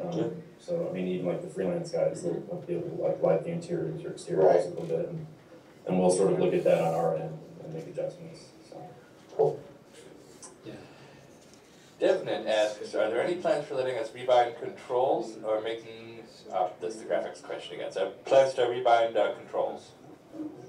Well, you mean, I don't think it's a graphics question. Rebind controls means. Oh, no, I'm sorry. I mean, he also asked the graphics question. So okay, yeah. So, yes, definitely. There will be plans to do all that. That's all part of the sort of UI that has to go in, and we're not doing the UI stuff just yet because that's a later stage thing. But you'll be able to set your own key bindings, you know, what controllers you're going to use, and all the rest of stuff. So basically, anything you would see in a top level AAA game, you're going to have here, and probably more so because we'll have more customization. The first quadruple A game. Yeah. No, exactly. All right. Well, should we take one more question on the hangar, and then we'll get to probably what quite a few people have been wanting to see. You should have seen the chat roll. Stop fighting, dog fighting, dog fighting. So yeah, let's get us out of here so everybody can see what they want to see. All right. Well, Big Damn Heroes would like to know, now that we have client-side persistence, will there be any way to reset the location of things in your hangar back to default? Like if, say, you managed to get your buggy stuck somewhere, asking for a friend. Yeah, you know, we are absolutely going to be doing that. There's going to be a UI in place to allow people to customize their hangars right now. We don't have that functionality in there right now where people place stuff around, but that's going to be UI, and it's definitely coming. We want people to customize and make it their own. So yeah. Putting everything back is just as simple as moving it, right? Yeah, right, So, right. So yes, I want to know where you got that buggy stuck. well, Chris got it stuck. Remember, it's not hard to get stuck. All right, we're on. It is. Okay, well, hey, thanks, guys. So good work on the Hangar update. Congratulations on 50 Wingman's Hangar episodes as well. And it's going to be the Austin office's Christmas party tonight. So have a good time. Have a few drinks, have some food. Merry Christmas. All right. So I know most of you tuned in to see an update on dogfighting, which was something that I know quite a few people were expecting before the end of this year. Really appreciate everyone's patience and support and supporting our decision to delay it so we can add the proper back-end functionality and a lot more polish and features. I kind of like things to look really good. So, rather than talk too much, I'm going to run a video right now, and we're actually going to transition upstairs, and we will set up, and you'll actually see us play multiplayer. All the devs fighting each other, and the only thing I'll say is you should just remember that when I show you up there, it is a work in progress, and there is a lot of stuff that we actually have disabled for our dogfight, like the HUD and the UI is actually really sort of, most of it's turned off now because we're doing sort of a revamp on it, and we've got a whole bunch of really cool 3D Iron Man shader effects going that you won't see in this. But it's already pretty damn cool. So if you've seen the Hornet dogfighting commercial and thought that was pre-rendered, it's kind of pretty much what the dogfight actually looks like. So let's run this video, give you a little bit of a teaser, and I will catch you upstairs on the Santa Monica dev floor. All right, see you in a bit.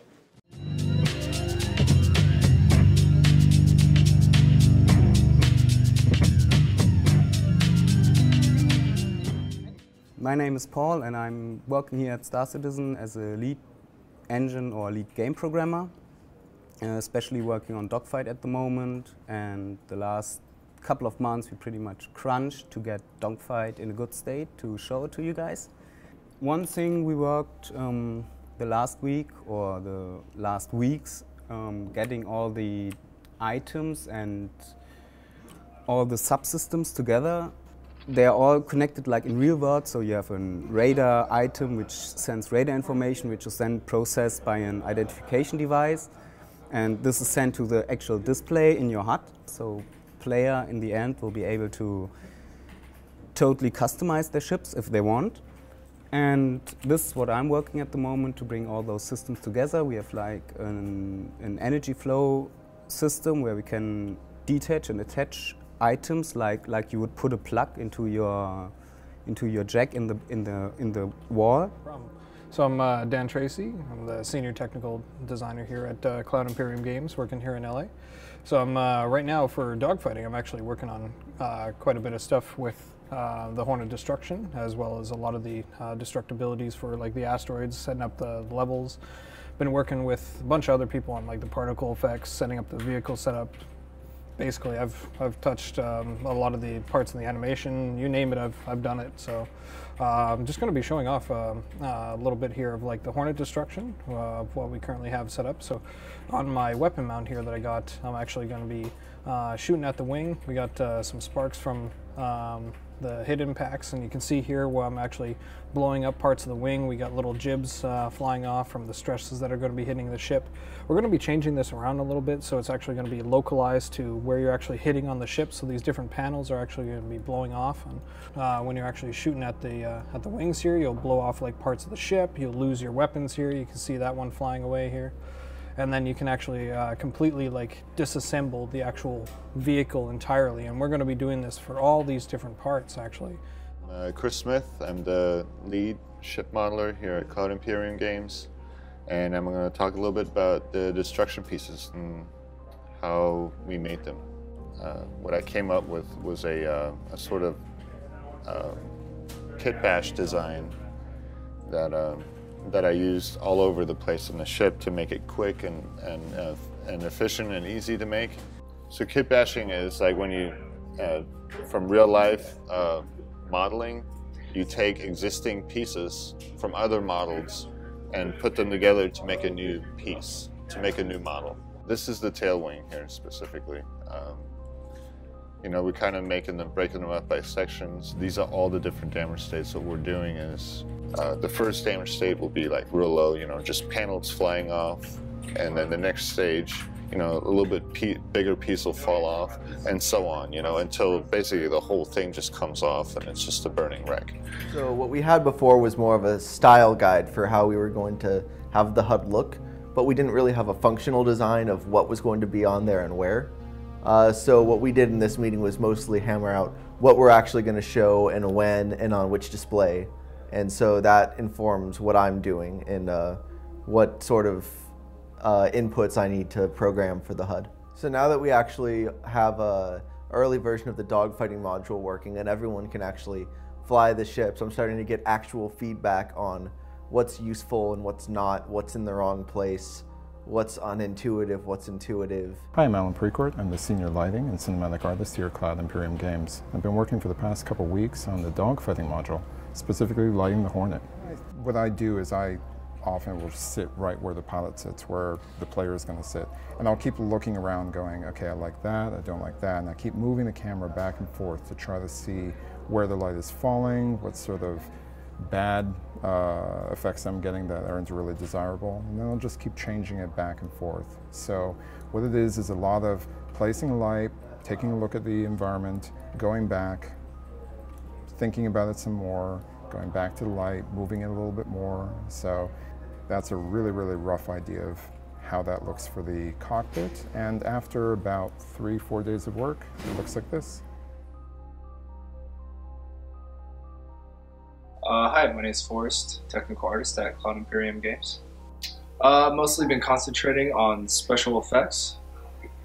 So explosions, muzzle flashes, when all the damage states switch, having sparks and fire and stuff happening when things are spinning around, flying around, trails. Currently, we just had a new tool made that allows us to do volume particles, and that means instead of our explosions just being kind of flat images, we now have volumes that can be rendered and created, so it has much more of kind of this fireball type effect when the explosion happens, along with the debris that kind of shoots out, and also the smoke. And then also in the dogfighting level, we have like an asteroid field and a lot of space dust that surrounds and is inside the asteroid field. And for that, we actually use volume particles, which is also a 3D particle that's very different and new. And that allows us to get these nice, dense looking areas actually through particles. So probably my favorite thing that is being worked on right now is the shields. So we now have the ability to have a very flexible tool to create a lot of different looking shields and have a lot of control on how the shields look. So he's been spending a lot of time adjusting perimeters. You know, maybe there's a hot spot, then it kind of starts breaking up, then it maybe comes to like this kind of energy, then just some noise, and just dialing down all the settings depending on your shield damage from like 0 to 100, like how charged it is, how not charged it is, and just kind of creating this kind of very procedural looking effect based on what's happening around you and how you're getting hit and everything. Cool. So the most challenging thing in regards to the dogfighting level is to really balance performance with gameplay, because we want lots of asteroids in there, we want lots of exploding asteroids, but it also has to run on the network, and it has to be fun. And so we're really trying to balance, get the highest fidelity graphics we can get with the highest fidelity gameplay that we can get, and that's kind of the balancing act that seems to be the most challenge, but the most fun as well. So. Hello everyone. Okay, so we're up here in the Santa Monica office. You've got most of the dev team that are here. We have some people that have actually come out from Austin to also work on it. So you'll know Forrest, who was Austin, our senior technical artist, and Pete McKay, one of our designers. Can you kill that, by the way, so I don't? All right, there you go. And then we've got most of the rest of the team here. So we'll start on this side. We have David Preska, artist extraordinaire, Mark Abent, gameplay programmer, Paul Rendell, lead programmer, Chris Smith, lead vehicle artist, and also from Austin. Mark Day, head of Void Alpha, standing in the middle of the shot. Sorry. Pete, we mentioned. Brandon, did I get you? I sort of walked past you. Brandon Evans is our UI programmer, HUD. He saw on the things. We have the famous Chelsea here. We have Alan, who's our senior lighting artist. We have Billy, who is a backer and a fan. Larry, our customer service and QA here. We have 2 more fans. I'll meet you. Adam. Adam, very nice to meet you. Adam. Adam? Adam and Adam, very nice to meet you. If we turn the camera around, or Chad can poke up, there's Chad, Sam Zhao. And we spin around. Can you spin the camera around this way? We spin the camera around here. This is my office. This is Travis, who is our producer here. This is Oka, who's our graphics programmer, who's done some amazing shaders, but we're not showing you those just yet. That will be in the new year. No, this way, if we come back this way.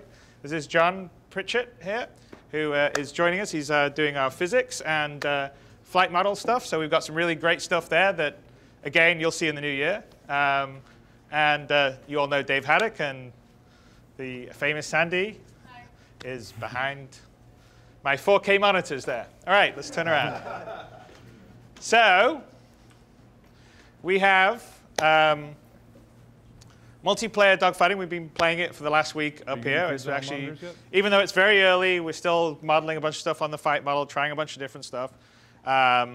It's actually fun, and it looks great. So I think, if we're running the feed, let's try playing it, and you guys watch. It's all going to be in live, so if it crashes, well, that's the reason why we're not giving you the dogfight just yet. And we got a lot of other things, like the GeForce modeling and all the rest isn't in there yet, and that's going to make it even more immersive and intensive. But I'm already thinking it's pretty cool. We've been having a lot of fun playing it. So let's shoot people. All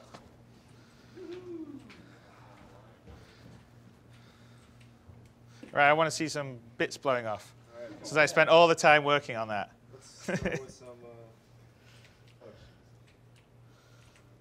asteroid destruction.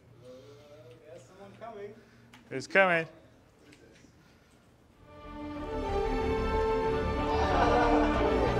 You already died.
Missing a wing. What else are you missing?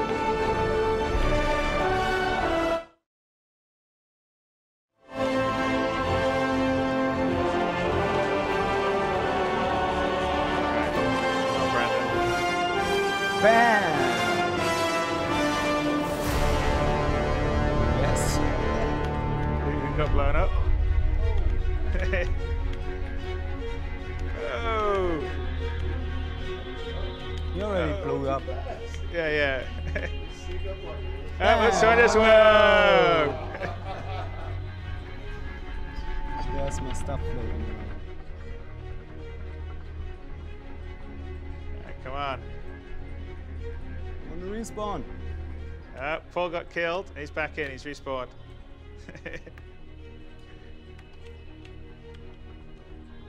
Well, that was nice.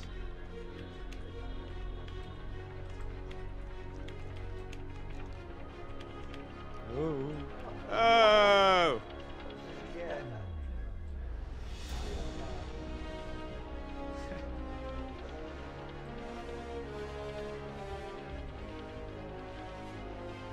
So we've only got 3 feeds. We don't have 4.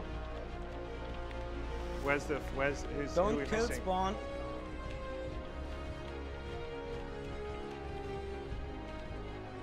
I think he switched it because it wasn't working on the No, thing. they switched it. I didn't. They switched it.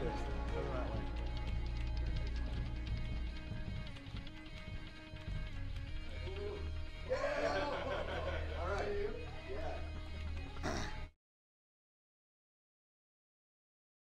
Hang on that side. Yeah, but you're only seeing that one. It's like this. There he goes. There he goes.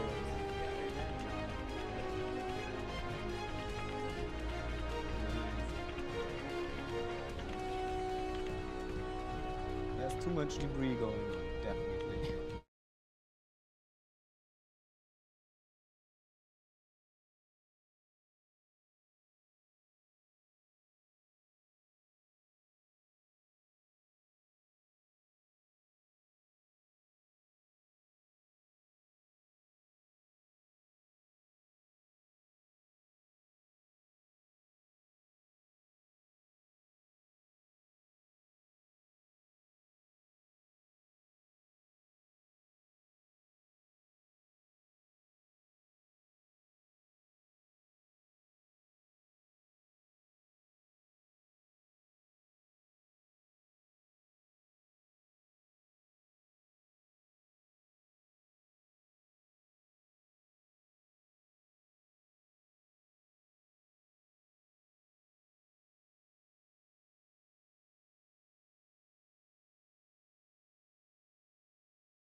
Yeah, this is awesome. Press this one's awesome.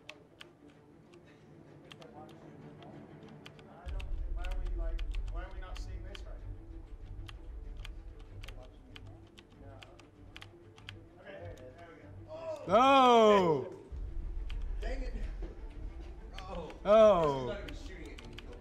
I think I killed.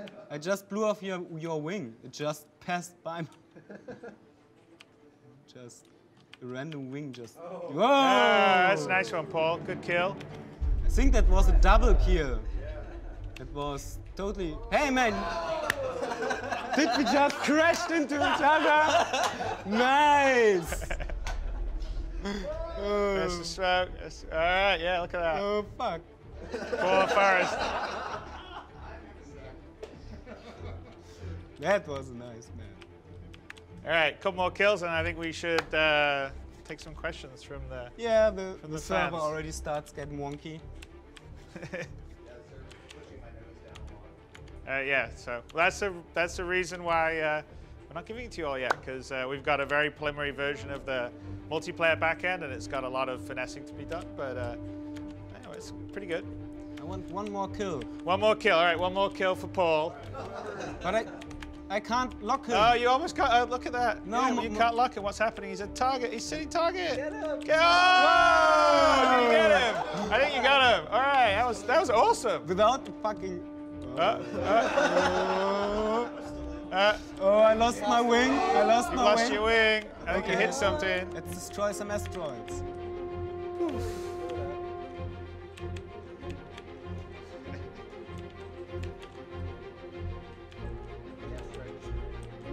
Yeah, probably.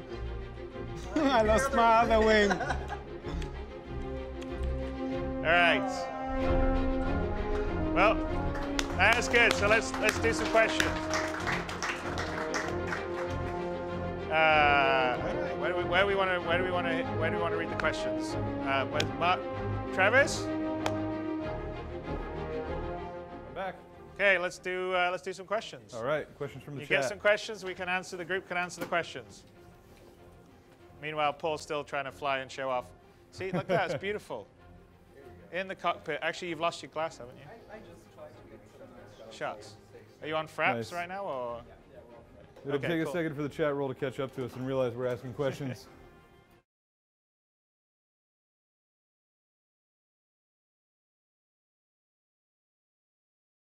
These went on sale today, so if you want your hoodie, it is on sale today. And I guess we have the Cutlass and the Drake package, the Cutlass and the Avenger package, and some gift cards for Christmas if you want to do anything. All right. Dogfighting.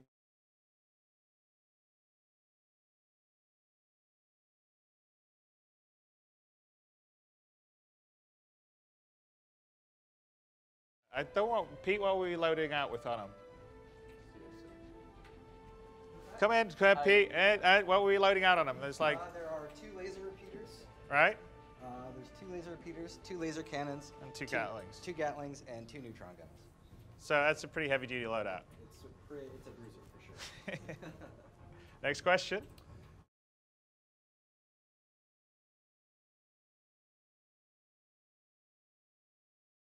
The ships that will be in the dogfighting module will basically depend on when we're releasing it. So the release is more tied to the back-end server.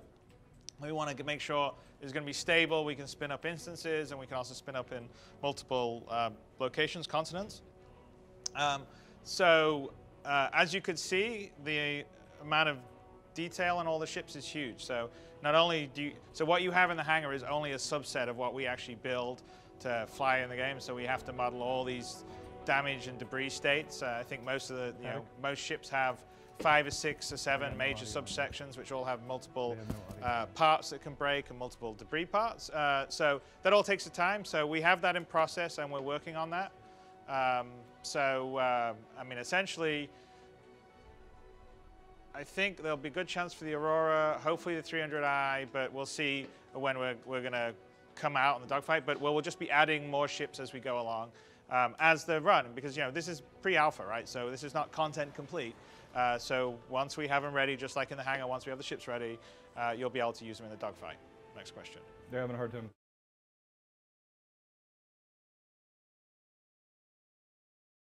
People seemed like they were dying. There's a lot of concern about it. Yeah, no, of course. I mean, this is we actually were we actually had a version of it running that it took forever to kill someone, and so we then gimped the shields and upped the power on a bunch of the weapons, and so now you die much quicker. But it makes for nice explosions quickly when we're doing a demo. You don't really want to be sitting a 5 or 10 minute turning battle in the situation we were just showing it. But no, we're going to do a lot of balancing. So I wouldn't worry about that right now. The power management and energy management and all that is all in the systems. We don't have the control interface properly in for using it. So all that's going to make a big difference to the actual the dogfighting. There's going to be a lot more strategy in the dogfighting than you can see here. So there's the different kind of maneuvers we have. We're pretty, we don't show it in multiplayer because we're still working on our prediction and some of our sort of server multiplayer issues, but we already have G-force modeling and a much sweeter flight model working that isn't running in multiplayer, that has a lot more sort of finesse in terms of how you fly and dealing with the various G-forces, and then add on the weapons management, the energy management, and all the rest of stuff. There'll be a huge amount of stuff to do in the dogfight. Just even managing your radar signature and stuff. So it's going to be pretty cool, and we got some really cool HUD and UI stuff that will do that. But again, that's all in progress, which we'll be showing over the next few months. So another question that came from fans is joystick and peripheral support. What do we support now, and what do we plan for on release? Well, yeah, you can pan around. We got gamepads going. Well, yeah, I guess you're not seeing it. We have you can show over there, so we can. So basically, we've been playing this with gamepads, joystick, mouse, HOTAS setups. There's I don't know, whatever we got over there. So generally right now it supports pretty much most of the input peripherals, and we'll definitely have Oculus Rift and everything else. We have a preliminary Oculus Rift support in there right now, but it still is a little laggy and we need a few things for Crytek and CryEngine to fix for it to work perfectly in the setup we have. But yeah, no, most of that stuff's all in. Okay, next one. Somebody asked, will third person get nerfed? Will third person get nerfed? People were concerned that they're able to do too much in third person. Well, you can't. You know, you're not going to have the HUD in third person, so you definitely will be able to have a chase plane view. But there won't be any HUD, so it's pretty hard to shoot someone when they're flying fast without the help of targeting computer and things like ITTS. So I think it's generally nerfed. It's going to be like a Wing Commander or a Freelancer was. So this is kind of a two-part question. Actually, but no HUD in third person, so not really totally like Freelancer. So one two-part question a lot of people are asking about are what things do you plan to have be destructible in the initial dogfighting module, both in the environment and also on the ship? Speak a little bit about the destruction on the ship. Well, I mean, I guess we didn't demo it. I can probably do it on. Paul, can we run the? Is your computer got a feed that we can put into the live stream?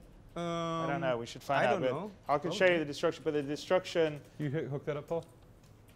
The destruction for the ships is completely sort of procedural. There's a huge amount of detail, so all the different components will blow up, all the different attached items will blow up, and they have multiple different states. So I can actually show you because that's kind of hooked in. Paul, in the dogfighting module, it's. Yeah, but is that got a feed to the live stream? Over the shoulder. Yes. Okay. All right, so let's go here. I'll just show the procedural destruction.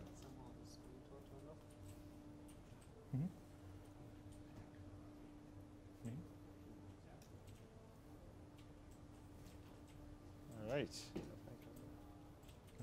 It's good. Okay, I'll do a little bit of talking while we load it up. Yeah, so why is the Gatling gun turret gone from the military Hornet version? The Gatling gun turret. You mean on the ball turret? Yeah. There was never meant to be a Gatling gun on the ball turret. That was not. That was a data accident that snuck in on one of the releases. So it was never spec'd to be that, and you also don't know what actually starts with the military Hornet. Actually, this is a good question about fidelity because that's one of the things we're pushing really high. Somebody's asking about what registers the hit detection and hitboxes on the ships in the multiplayer dogfighting. Well, no, it was in the video. I mean, it's not. It's fully every single part and then every single item in is registered. And so what happens is, like, basically your equipment, like your computer, your systems, all your internal systems, like your life support and all that, actually have physical locations and physical like physics proxies and also like physical models that you'll see like when you spin and select them. And essentially we model everything. So the shield itself has a certain level of pierceability, and then a projectile can go through the shield, and then you hit the hull, and then you've got to go through armor, and then when you've gone through the armor you start passing through the inside, and if the projectile traces through and hits one of the systems, it will do damage to it. So it's a level of fidelity that I've never done in any one of my games, and I don't think anyone else has really done that level of fidelity simulation. But like, you should know, like, if you're a really good pilot and you know that this particular ship, that's where the life support is, maybe that's, and you're a good enough shot that you could maybe try to go for a quick kill doing that. How are we doing? You got the Hornet destruction level up? Okay, cool. So here we go. I'm quite proud of this since I spent a lot of time doing some programming for it. All night? Not this bit. So let's just jump into it. This is our this is one of our little test beds. Are we on this feed? Someone here? Are we watching this? We're on. Okay. So this is one of our test beds. What's happening? No, I had like yesterday I did a small test. Oh, okay.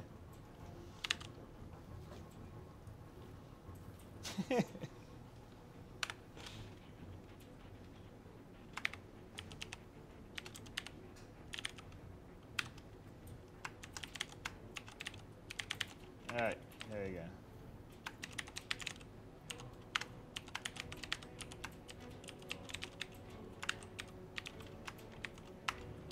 Okay. All right. Now we're in. So if you can take a look, we can shoot the wing here, and you'll start to see. Bring it back in. We'll break off, and then chunks break off. Bring it up. Bring it up. Bit more. Don't run out of bullets, Paul. Down, you're going to run out of bullets. I have infinitive ammo. You do? Okay. Break that one. Break the end off. Bring the whole wing off. There you go. Break the rear tail off here. Yeah, take the tail. And again, keep shooting. Let's go. There you go. Now, let's blow the cockpit up.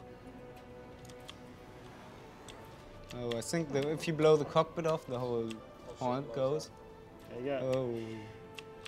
So, I don't know if that answers about whether we do a lot of fidelity in our damage modeling, but I certainly hope it does. Now it's just OMFG, wow, wow, wow. That's truly epic. And infinite German ammo. Yeah. So anyway, that is definitely an example of the level of fidelity that we're trying to go for on everything, which is why things sometimes take a little longer. But I think it's going to be awesome because when you're in a dogfight, especially if you're going in a, say, a 5-minute dogfight against someone, when you can actually sort of see how you're doing, and you're blowing off a little bit of a wingtip or a tail, and that's going to affect the mass, or you're going to really feel your progress in the dogfight. So it's not the sort of old school bam, bam, bam, blow up. I mean, you have a level of fidelity you're not going to have. And you're going to have the same inside the cockpit and everything else, which obviously was something we did a long time ago with Wing Commander. Want to show some shield? What's that? Shields. Oh, shields? Yeah, I think we were showing that in our video, by the way. But we can show some shields again. We're showing the shields? Awesome. There we go. And the shield stuff isn't finished yet, so we still got a lot of stuff to do on the shields. Like, it's going to take on the, like when you're using an energy bolt, it's going to take on the color of the energy bolt, and there's a whole bunch of other stuff that's going to happen. The actual shield mesh is going to be tighter wrapped to the actual ship itself, but all procedural, where it hits, where it runs around. So we spent a lot of time on this as a sort of trying to model sort of film level sort of visual effects. I guess you blew off the, still the shield's going. The shield was down on this side. That side, yeah. So the shield was down, but not on that side, right? So yeah. So we have different shield levels, and also if the shield is totally up, you have like a little effect, and then if the shield goes down, the effect starts to grow. Right. So you actually see, okay, my shield is nearly down. Cool. Yeah, you can see all the multiple hits you're doing on it. It's awesome. All right. Yeah. Well, see, that's pretty damn cool. So yes, there'll be a lot of visual feedback for the dogfighting. So that's kind of one of the keys, is to try and model as much fidelity in all the actions and what you see, so that you really get a sense of where you are in a fight. And a lot of visual cues will help go, okay, I've almost knocked his shields down. Maybe I'm going to switch to this type of ammo or this type of gun because this is better for the killing punch, even though it uses a lot of energy or some of the other stuff. So should be good. Next question, Trav. Do we take damage when we collide with debris, and do we plan on having moving obstacles in the dogfighting module? Yes and yes. We do take damage. I mean, it's all physically modeled. So if you collide with a physicalized object, there will be damage imparted just from the kinetic forces that would be resulting in that. And then, of course, if there's explosions, there'll be splash damage and stuff like that too. That was actually one of the cooler things that somebody had asked about. That is about taking physical impulses on your ship from ballistic impacts from other ships. No, we model that. So we actually, we're not showing it here today because, again, there was some like multiplayer issues in syncing it, so it's really smooth. But we have a system for the pilot where we've actually spent a bunch of time where we fully animate him for the G-forces. So his head and his body all have different movement and based on the G-forces you have. But we also have hit modeling. So depending on where you're hit on the ship, it creates an impulse, and actually you'll get a bump. So all the time, whenever you see people that do sort of like pre-rendered videos and they've got that really cool camera flow and sort of bumps when there's flak around and stuff, that's all actually going to be built in procedurally to the animation system. So hopefully when you're flying, which you didn't see in what we're doing here because we don't have the sort of G-force on the pilot and the head, you'll actually sort of feel yourself moving around slightly in the cockpit and really get a sense of movement and inertia, which would be cool. Question, shields are awesome. Actually, this is one that keeps coming up a lot. System requirements. A lot of people are wondering what they saw today, what it's running on, and how much optimization they can expect. Well, we're running on sort of high-end modern gaming PCs, so most of these have probably 680s in, or some have 780s, depends. Paul actually has a Titan in his one, but that was because I was being nice to him. So, I mean, I have 2 Titans, yeah, that's true. But no, I mean, like, so you know, a couple of things this early on. You know, we haven't done a lot of optimizing, so you know, we don't have any LODs in here, and these are all pretty heavy meshes, and the optimization all tends to come later. But also, you know, we're shooting for what the standard system is going to be in 2015, not necessarily what's the standard system today. So I would say if you've got something like a 680 or 780, you will be perfectly fine, and I think that will be a mid to low level card in 2 years' time, which is really when we're focusing on our full release. So a lot of people are asking about ship customization, the decal system, applying their own graphics, paint jobs, everything else. You want to tell them what we're planning on having be possible? Well, it's hard to say. We're definitely going to support something like that, but we're actually doing some R&D on that side too, because CryEngine out of the box doesn't support the level of customization we would like. So we're thinking of building a specific system to do that, but it's too early to sort of talk fully about it because we've got a proof of concept and make sure we can work inside the system. Well, this is actually a question I've seen a lot on the forums and is getting asked a lot here is, okay, say I've pledged for an Aurora. Aurora isn't in the initial DFM like we plan on it, but you know, whatever ship they have isn't in there. Can they still participate in the DFM? Yes, so here's what the plan is. So if, say we launched the dogfight next week, which we're not going to do, but if we did, and all you had was a Hornet finished, if you don't have a Hornet, there will be a Hornet that will sit in your hangar and you can climb into it and you can fly it until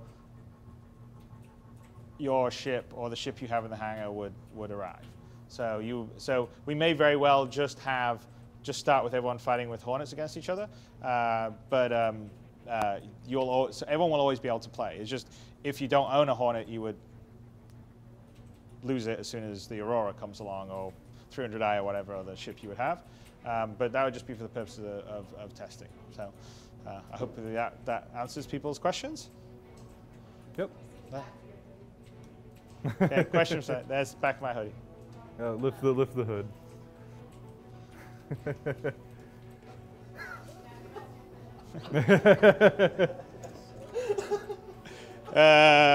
Any more questions? Yeah, so I mean, actually a couple of people were asking about the accuracy of the G-force modeling. And they were... Sound out. Oh.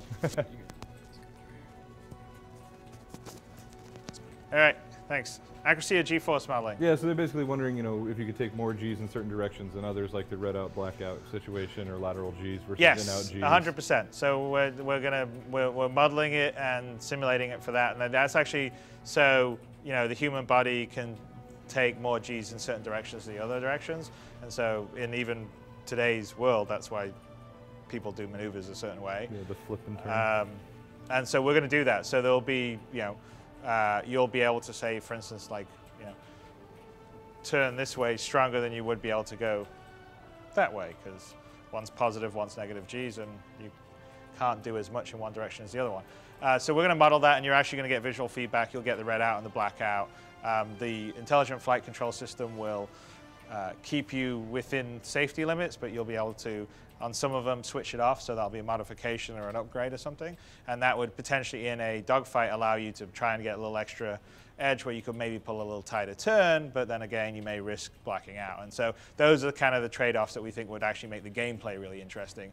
And so things that are grounded kind of a little bit in realistic world physics, but not 100%. You know, you sort of take a little bit of that and put it in sort of the fantasy setting, because obviously, I think, you know, I mean, pretty much everyone will be flying drones in the future, but it's much more fun to be sitting in a cockpit. So we're going to use that. So I think we're actually going to model it in a way that will make the gameplay better, and it'll be quite fun. I mean, I can already, on some of the stuff we're playing around with, which we're not showing today, it already looks like it's going to be pretty cool. So one of the questions Nice one. Now, one of the questions I'm seeing a lot on the chat roll is missiles. They want to know about missiles, how the signature system works, but also when we're going to get to see some in action. We not in this dogfighting demo because we have some multiplayer network sync issues with missiles, but they work in the single player side of stuff. So we already have them, but basically, here's Mark, who's been working on the signature. He doesn't really like to talk on camera. He gets all nervous. No, we have. We have all kinds. We have heat, like electromagnetic signature, reflective, which is basic visual, and all those are managed so you can maybe perhaps go behind an asteroid and you're not necessarily going to get seen if you're in the reflective.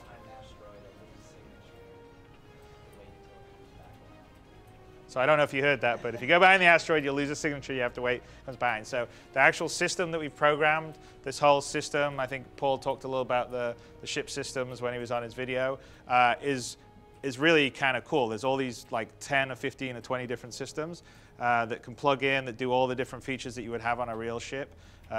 Even today's like fighters, and they all have event systems, so they notify it. So like the radar system actually notifies the targeting system of, okay, I've found some people on the radar. Do you want to do anything with them? And and that's like how a missile will get locked. So it would hand it off to a missile, and the missile will try and keep its lock. And it's all pretty cool and sophisticated, and I think will allow for a lot of interest in the dogfight. Yeah, so one of the things that actually touches on the whole multiplayer backend is people wanted to know if the dogfighting module will continue to be available at final release, accessible from within your hangars, like a simulation mode. No, so yeah, the dogfight will, yeah. So basically, the dogfighting module that we have is going to evolve into the arena mode that we discussed. It was one of our stretch goals, I think. But so the idea is, and this is the other reason why we wanted to wait for the proper back end, because we want it all to glue with the hangar and all the other systems and the chat system that we're going to have for organizations and all the rest of stuff. Is the idea is that you start in your hangar, you walk there, you can load out your ship however you want with the weapons, and you can climb into your cockpit. You can fire it up, and you can fire it up into sort of holodeck simulation mode. And and that's basically when you would go to the equivalent of a lobby server, and you'd find the match you'd want to fight, and then basically the outside of the windows would that hangar would res out, and in would res in space, kind of like a holographic projection. So think of it sort of like a dogfight holograph, holodeck, so to speak. So that's kind of the idea, and that would be in the final. That's definitely going to be in the final game. So that's the whole idea. We want to connect. We want to build from the hangar onto the dogfight, and then that's going to build into the planet side and the first person. They're all sort of connect as one module. So the whole idea of the modules is they basically grow into the full game. And again, that's one of the reasons why we wanted to spend a little bit more time to make sure all that was going to work well. And actually, kind of along the same vein, people were wondering if when we release it with the full backend, are they going to be seeing things like test UEC or UEC, earning UEC while doing DFM? Yeah, no, we're gonna have a level of that. So we're gonna let you.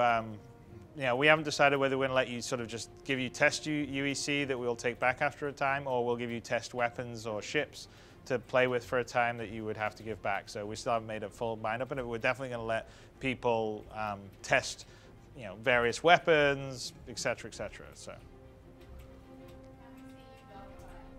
can we see me dogfight? Sure. I need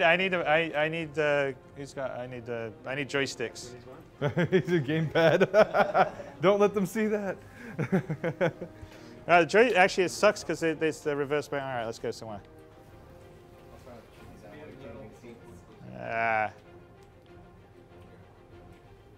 Someone's shooting at me. That's not good. I got no wings left. What? There you go. All right, Brandon lost already. After like 11 kills, you had like one gun, Chris. That's all I need. I see one gun.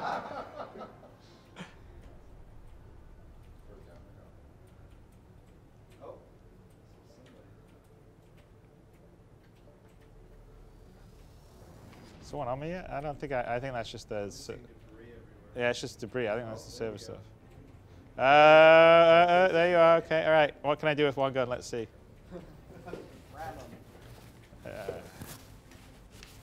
Yeah. death was that? Did I manage to kill you? No, you ran through me, right? I only had one gun. I got a gimp ship. All right, let me respawn.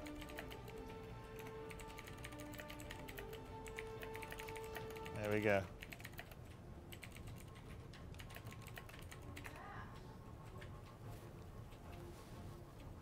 Hey, who took you out? Forrest, he ran through me. That's the vandal way. That's right. Uh-oh. Oh, man. I have a feeling I lost my wing there. Gotta even find where you guys are. Where we always are. In the middle? In the center. Yeah.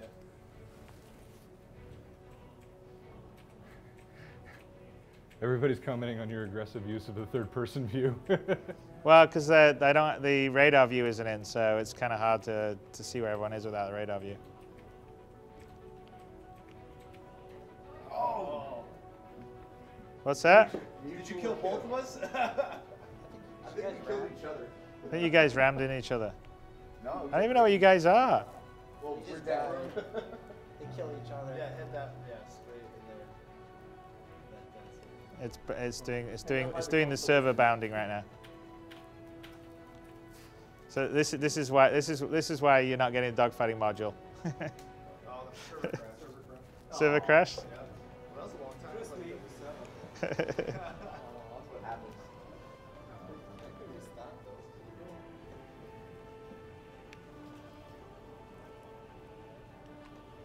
Is it? People want to know if in the dogfighting module there's going to be the ability to have non-combat ships. We exiting?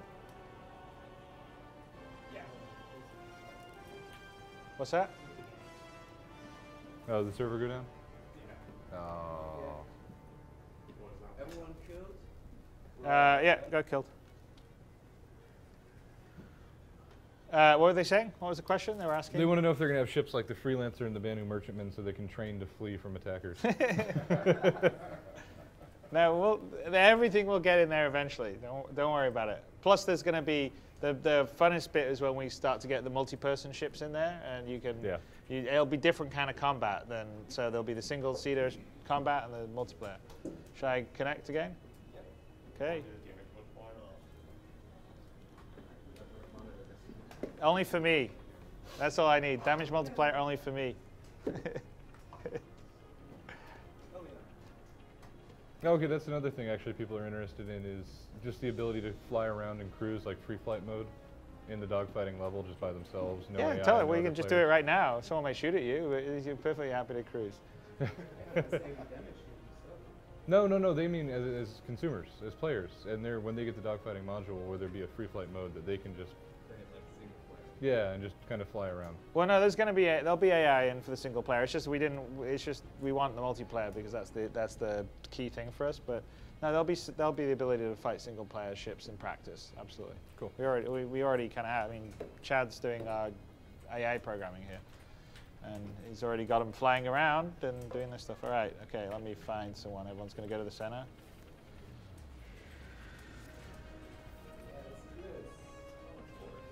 What the? You are shooting at me, or are you on my side? You're on my team. I'm us two versus you two. Really? Yeah. Yeah, you are colorblind. Respecting teams for once.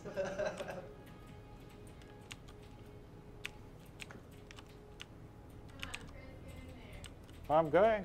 Oh. Did you just blow me up, Paul? No.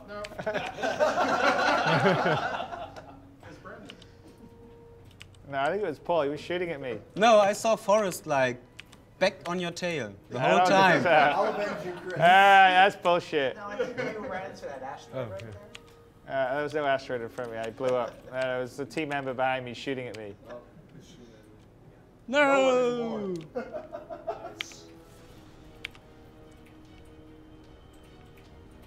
So you're green or purple?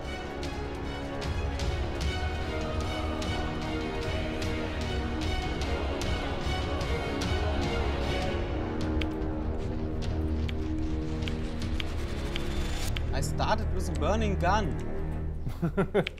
That's unfair. Handicapped. Where's my center indicator, by the way? It's a cross. No, I meant where's the center of the map indicator? Are the nav things gone on this? They sometimes disappear. Oh, that's good. Chris, they're accusing you of camping. Okay, here we go. Yeah, now, some people want to know where the music playing came from. It's the Pedro mix. It's me. Come back here.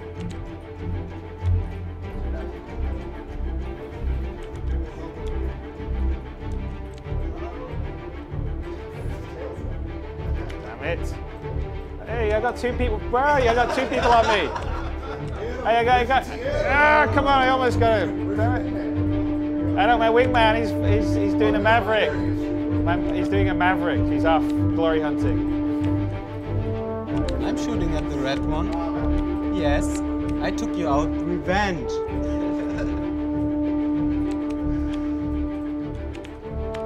G_kickbrand. Alright. There we are.